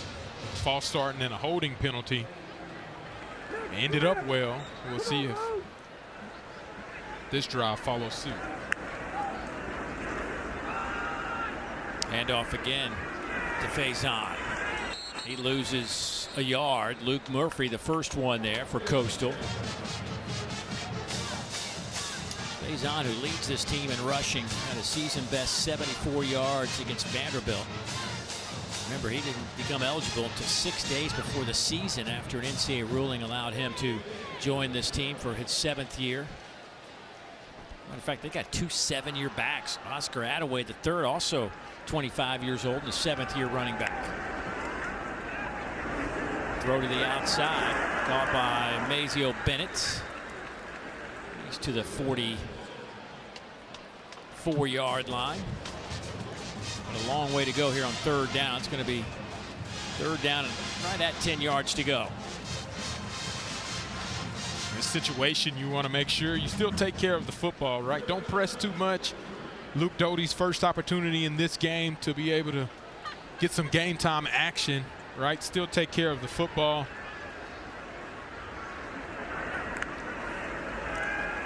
Four-man rush. Doty tried to thread the needle. Is that picked off? Everybody looking around. Coastal says that's our football. There's finally a whistle. That was Dante Lunan.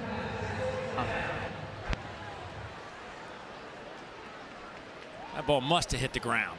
Yeah, I think it bounced off of the receiver's hands. Hit the ground.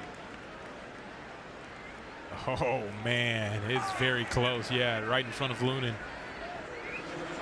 Yeah, Maurice Brown wasn't able to hang on to it and almost ended up in a turnover. Bryson Graves back at the 10-yard line for Coastal. Mason Love to punt this away.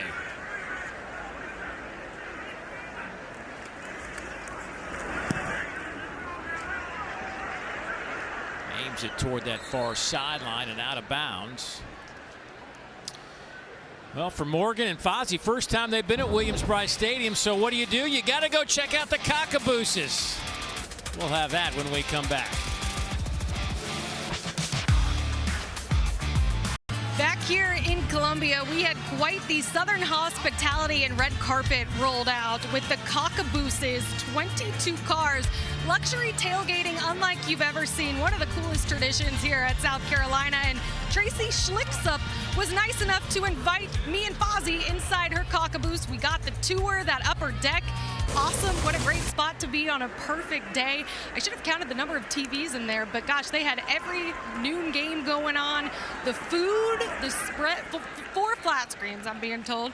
The food, the spread. I asked them, what are some of the game day traditions they had? Well, they said we always have to have grandma's baked bean and cheese dip. That is the most important, but a really neat family. Grateful they shared it with us. 5th generation Gamecocks, so diehard fans. Pretty special. That's one dip, baked beans, grandma's baked beans and cheese.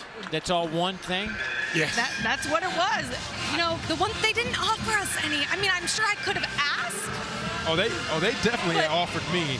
Okay. I told them, I don't know if I can have that much beans and cheese before I go call a football game. Good decision, my friend. Good decision. Especially in a Javon Edwards in at running back, the freshman, on a 3rd down and short. They hand it to him, and he just got lit up the moment he touched the football. Sean Murphy. Incredible job by Sean Murphy coming in on the blitz, taking on the blocker and defeating the blocker and bringing down the back at the same time for a loss of yards.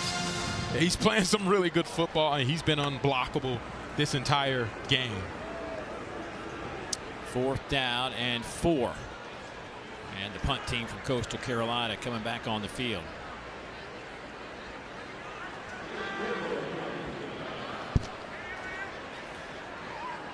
Jalen Kilgore back to return this punt.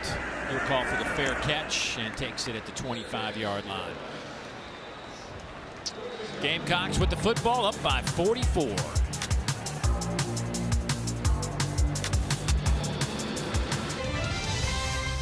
SEC football is presented by Sonic. Create a free Coca-Cola your way. Any size, any flavor. In the Sonic app. And in part by T-Mobile 5G home internet. Shane Beamer giving hugs to the seniors. 23 of them were honored before the game. And of course, DQ Smith, in his 4th season, started as a freshman.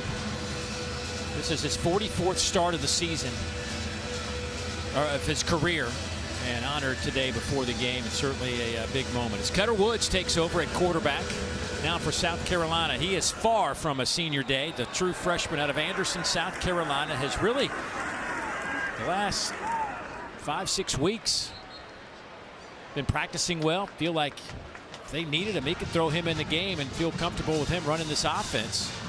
Yeah, and whenever we spoke with Coach Beamer, talked about the confidence he had, as well as Coach Mike Furry. And you can see a little bit of miscommunication with some new guys getting in there. The ball snapped. It seemed prematurely before he was ready. Let's see if they settle in now.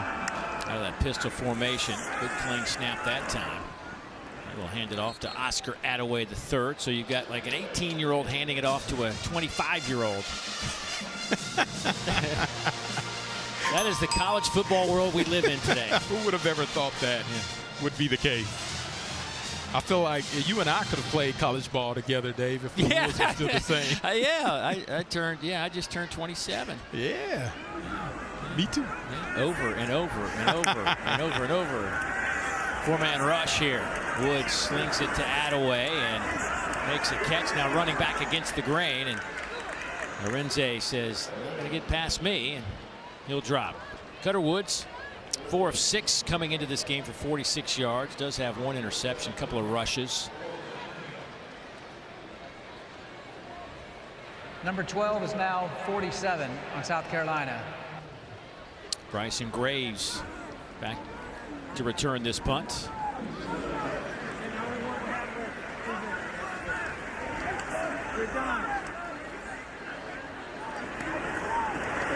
The block is on, and Coastal Carolina gets it, picks it up to the 10, to the 5. That'll be a touchdown for Coastal Carolina.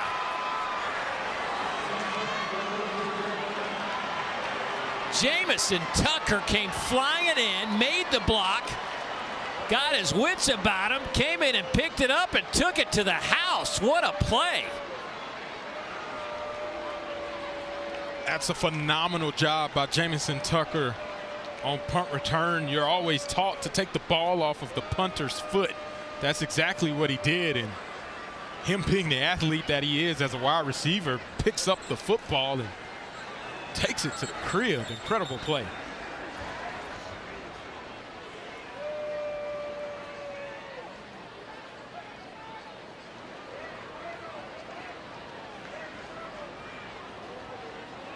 We're just going to reset the play clock. Keon Afarute will attempt the point after, and he gets it through the uprights. So the shutout is blown on an outstanding special teams play. That's how you do it. Taking it right off the foot, and then be an athlete, kiddo. Scoop and score. The trifecta for Jamison Tucker.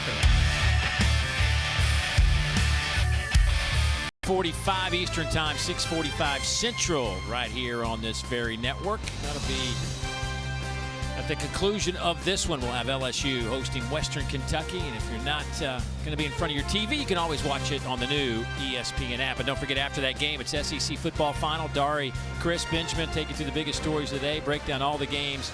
It is another busy day. The final weekend of the regular season next Saturday and Friday.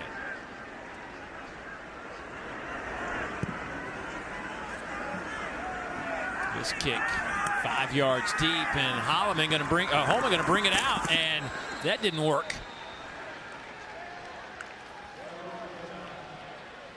A couple of back-to-back outstanding special teams plays by Coastal Carolina.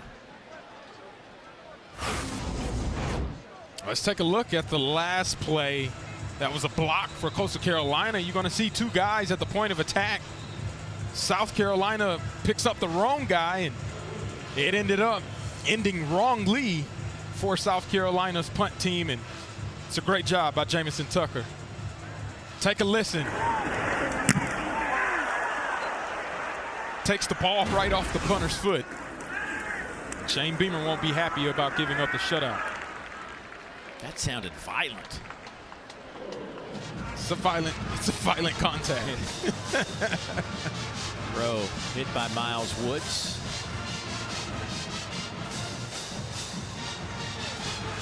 Boy, Vandy just put it on Kentucky today, 45-10. I mean, just that might be my statement. biggest surprise. Thought that game would be a little more competitive. Texas and Arkansas, that was close at halftime, and then Longhorns got a little bit of rhythm going. Lee Clark makes that catch. You and I will see Missouri and Arkansas next Saturday. Missouri had a tough time on the road. Hardy's been playing some really good football, but it's tough whenever you're going against one of those good defenses in Oklahoma. Here's Woods, had it knocked out of his hands, but picks it up and will throw it, and Attaway dropped it.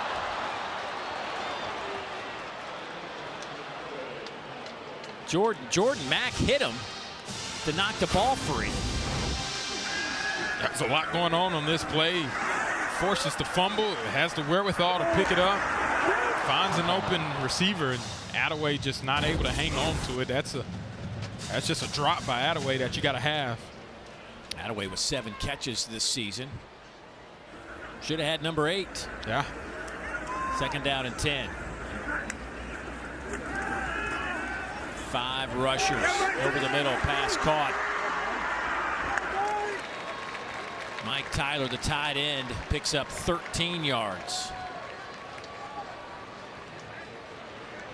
It's a great strike by Cutter Woods under pressure. As Coastal Carolina tries to heat him up, he stands in the pocket, delivers a strike to his check down. It's a nice pickup for Tyler on the 1st down.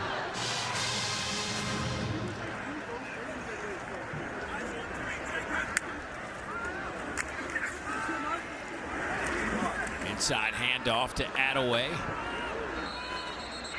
Avion Jones leading the charge. Coastal got off to such a disappointing start. They got thumped by Virginia 48-7. They beat Charleston Southern 13-0. East Carolina shut them out 38-0. They lose to Old Dominion 47-7. And all of a sudden they make a change of quarterback. Samari Collier gets the ball and they promptly win 4 in a row before losing to Georgia Southern last week. Bowl eligible for the Shots. Here comes Woods. Be out of bounds. Let's see where they end up spotting him at the 48. That's going to be a yard shy. Lionel Whitaker there to make the play. Doing his best Lenoris Sellers impersonation, getting around the edge. Might not be as fleet of feet as Sellers is, but Woods showcasing his ability to escape out of the pocket and pick up some positive yards.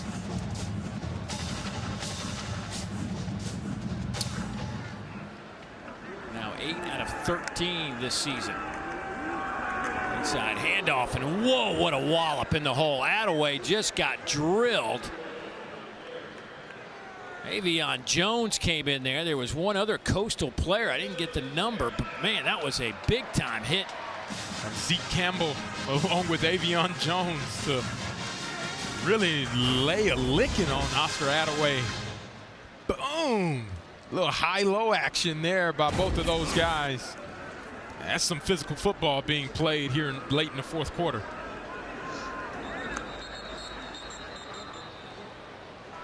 The previous play is under further review for potential targeting. Aaron Nolan checks into the game at quarterback while Will Wait. That was a quick substitution.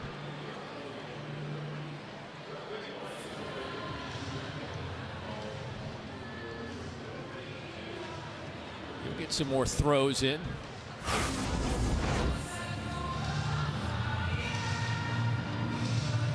And trying to see if that leading with the crown of the helmet by Jones, but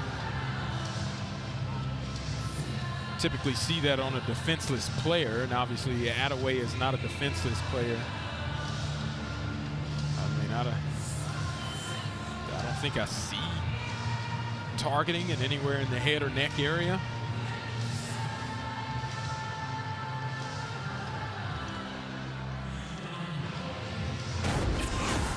I don't see it. His head does go down.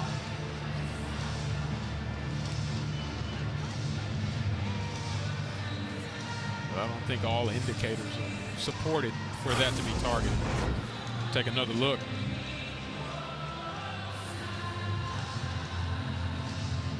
His head hits right on the ball and the shoulder pad chest area of Attaway.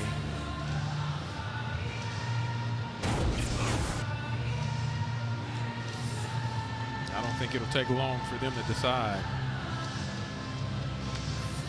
After review, there was targeting on number 9, Coastal Carolina, using the crown of the helmet. That's a 15-yard penalty. Number 9 is disqualified from the contest. 1st down. So using the crown of the helmet on any part of the body will get you ejected. That is the case for Avion. So now they're down 4 guys in the secondary.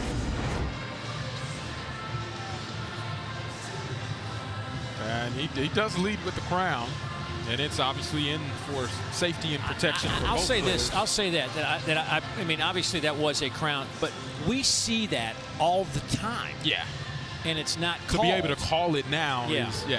that's different. I mean, guys are always flying in, making a tackle with their head down. Absolutely. Unfortunately, I mean, obviously it's a dangerous play. Yeah, it's part of a dangerous sport, and physical contact will be made. First down and 10. And our new quarterback, Aaron Nolan, checks in, the redshirt freshman out of College Park, Georgia. Originally was at Ohio State, transferred in, 6'3", 225. Left-hander, came in January. Member of that national championship team for the Buckeyes. He was one of the nation's top-ranked quarterbacks and overall players, regardless of position, coming out of high school. Brian Rowe. As you're watching SEC Network football presented by our friends at Sonic. A game that's winding down, under 5.5 to go, 44-7 our score. Air Nolan, it's A-I-R. Nolan. It's Prentice Air Nolan is his full name. That's an incredible name. It's like royalty. Oh, nice catch by Rowe. He'll have the first down at the 22-yard line. Chris Henry back there in coverage. And the ball's thrown on the inside of Brian Rowe's shoulder, and he just reaches out and snags it. Incredible catch. Boom, he got the stickums right there. You'd have thought that was a sonic slush. He was making sure it didn't touch the ground.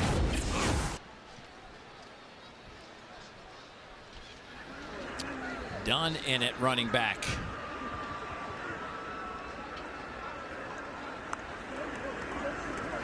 Bradley will get the play fake, and Nolan keeps it himself. He'll get it to the 17-yard line. Travis Nesbitt with the tackle. But Nolan's a guy that just lit it up in high school. Over 10,000 yards passing, over 100 touchdown passes. His junior year threw for over 4,000 yards and 55 touchdowns on the way to a state championship in the Georgia Class 6A division. I think that's pretty good, especially if you're doing that against 6A competition in the state of Georgia. Yeah. You balling on a whole nother level. On second down. Nowhere for Dunn to go. Lost a yard. Well, next week, Clemson comes in here. And as you mentioned, despite the fact that it has been a struggle for both of these teams this year, there might even be a little more juice in there just because somebody's trying to finish with a positive feel to the end of the season. Yes. Absolutely. And it's always a dogfight. You get to play in-state. This is an in-state game. You get a chance to play two in-state teams back-to-back. It's like a state championship type of mindset. Nolan lofts one up, and that one will draw a flag in the end zone. Jordan Gidron. Pass interference, number 4 on the defense. 15-yard penalty, automatic first down. Yeah, Whitaker never turns around to find and locate the football. It was so underthrown. He probably could have had an opportunity to make a play on it himself as an interception, but if you don't find and locate the ball, you put your hands on the receiver, they're going to call a penalty every time.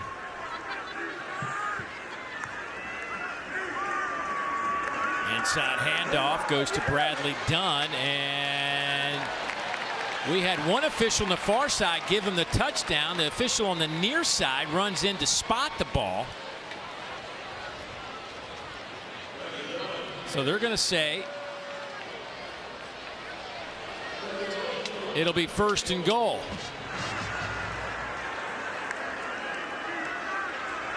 Give it back to Dunn. He is stuffed.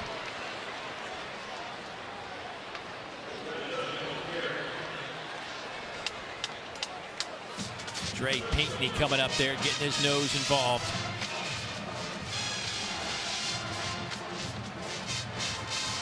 South Carolina just going to let this clock wind down to the 2-minute timeout.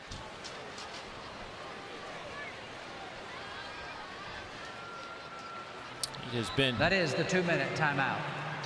It has been the best offensive day of the season for South Carolina, trying to cap it off with one more touchdown.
Brought to you by Bush's Grill and Beans, and it's the brother-to-brother collab. Whatever flavor you want, well, it's Lenore Sellers to Jaden Sellers, making sure it gets done, and it started from the very first play of the game. Big explosive after another. These two were on a whole nother level, and it didn't matter if you needed them beans as a side or a main course. They provided it. I think it was both. A little side, a little main First course. charge timeout, Coastal Carolina. 30-second timeout. I'll draw a few boo birds from the locals. I really am very interested to see what a track meet between Lenore Sellers and Jaden Sellers looks like in a race. Or maybe they just run in a 40. Well, I will say this. Lenore's did say that, you know, obviously Nick Harbor is the fastest player and one of the fastest in college football. Hands down. Right? I mean, maybe the fastest in the 100 meters. Who knows? But he said he was not far behind. Now, explain far behind. I don't know. Hey, we talking, I'm just saying. That's what he said in our meeting yesterday. We talking world-class speed now. Yeah. That's a whole different level. Lenore's is confident in his speed. There's nothing wrong with that. Handoff. Bradley Dunn will score the 6th for the Gamecocks.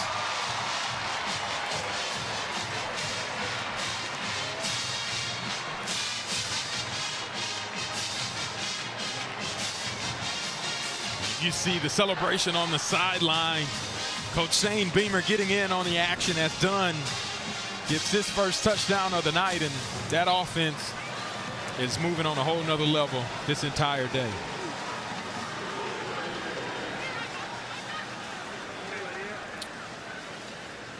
Bradley, the graduate senior from Columbia, South Carolina. Point after is up and good. 51 on the board now for South Carolina. The push up front, hat on a hat, and I always say it down in the goal line, BYOB, be your own blocker. Dunn does exactly that and finishes off in the end zone. How about 15 plays, 85 yards, over 7.5 minutes off the clock on that drive. They picked up 5 first downs along the way. And again, South Carolina jersey saying 21-49. 579 yards of offense, which is just, when you think that they came in averaging 303, they needed this. That's incredible. Yeah. Jersey shades on Coastal. Number 17 is now wearing 34 on Coastal. I know we've said it, but the way Mike Furry has taken command of this offense and the play calling duties, it's looked different, and a lot more energy is flowing through the South Carolina team. Let's take a look at some of Fozzie's SEC honors. Well, the player of the year, Lenore Sellers, the guy that does it all, whether it's throwing the ball or rushing it, he's been able to be that bright spot. And then defensively, Brian Thomas Jr.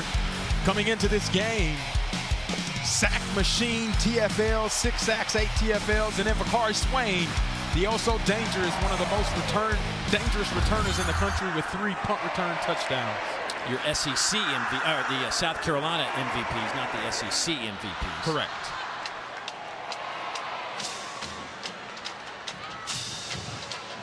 But they are really good within the SEC conference too. Yes. MJ Morris in at quarterback. Boy, a different look from Shane Beamer today than this time last Saturday. Walking off that field, you could just sense the shock and dismay as he was leaving College Station, in just one of the most disappointing games I think anybody could experience if you're a South Carolina fan. A nifty run there from Townsend. Look, they've had some tough losses here in South Carolina over the years, but that one probably will. I mean, you're talking about the 3rd-ranked team in the country. Yeah, that's going to stick long. In their place. At halftime, ESPN Analytics, I believe, had it at over 96% chance to win that game. And, man, yeah, that'll haunt you for a while, but best way to get over it, put some wins together. Do this today. Feel good about yourself. Get a lot of people on the field and try to win against Clemson next week. We'll salvage a little bit of what has been a disappointing 2025 for sure.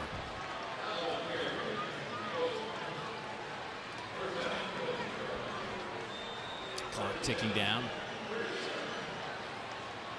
Under 30 seconds to go.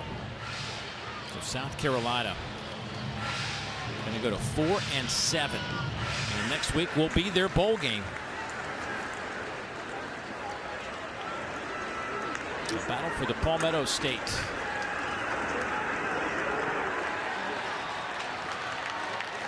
Coastal Carolina is going to go to 6-5, and they've got a good one too next week. They've got to get it together against James Madison.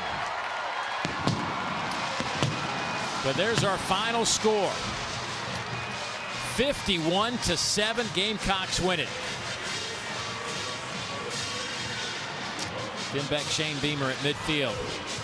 Just a few hours separate these two schools, but a big win for the Gamecocks. And Morgan has Coach Beamer alongside. Coach, a big response from your team here this week, but you had no doubts. Why? What is it about this group? Culture in this program. They've competed every week, and that's what's made this thing so challenging and difficult and hard. Is just all the heartbreaking losses. It ain't like we're getting beat 42-3 every week. We've literally, I think we've had 6 games that were 1-score games going into the 4th quarter, and we just haven't been able to coach well enough and play well enough in the 4th quarter to finish. But these guys every week, they just respond. and knew they would tonight, and really, really just happy for them. It's been a long run since that Kentucky game, and these guys, they do everything that we ask. They're great kids, and really happy for them to be able to have some success, as you can see. And not just that, but celebrating the young guys' success, or some of the seniors we got in the game on that last touchdown that hadn't really played ever and got in there for a play. That's pretty cool to see, and what college football is all about. Right, and I mean, for your offense to get in a guy like Cutter Woods in the fourth quarter, a heavy dose of him. I mean, what stood out about what he was able to show? Yeah, Cutter's a good young player. We got Aaron Noland in there. Aaron's going to be a good young player. We got Luke Doty in there, played 4 quarterbacks tonight. So really just, they're all good guys, and that's the thing. Those quarterbacks and all these players on this team, they practice the right way. And they come out to they come out to practice every week, just working to get better. And really happy for them to have some success. And what they've been doing in practice showed tonight with the right they earned to go get some playing time. And now next week you look ahead against Clemson. What is it that you hope to carry from this performance into that game? Yeah, I know our record doesn't show it right now, but we're a good football team, and we've got a really big challenge next week against Clemson, and we know what that rivalry means in this state. For our guys, it's, unfortunately we're not going to a bowl game, and we've got 7 days left as a team this year. And this is a really, really, really, really, really special group of young men that are a part of this program, and I just want to see us savor these last 7 days together, get better this week, and go play really well against a great team in the state championship of South Carolina game. But it's great to do this. Like, Ben, CD, Dari, I've missed you guys, man. It's been a while since we've done this post-game interview. Hope you guys are doing great, and let's do it again next week. Great. Thank you, Coach. We appreciate it. Thank you. I know they're happy to hear from you, too. Just a super nice guy, Shane Beamer. On a special senior day, South Carolina put on a good show for the home folks, and they win it 51-7. And next up, the Clemson Tigers. So for Fonzie Whitaker, Morgan Uber, the rest of our exceptional crew, I'm Dave Neal saying so long from Williams-Brice Stadium here in Columbia. It's time to get you to the studio. Dari, Chris, Benjamin, take it, boys.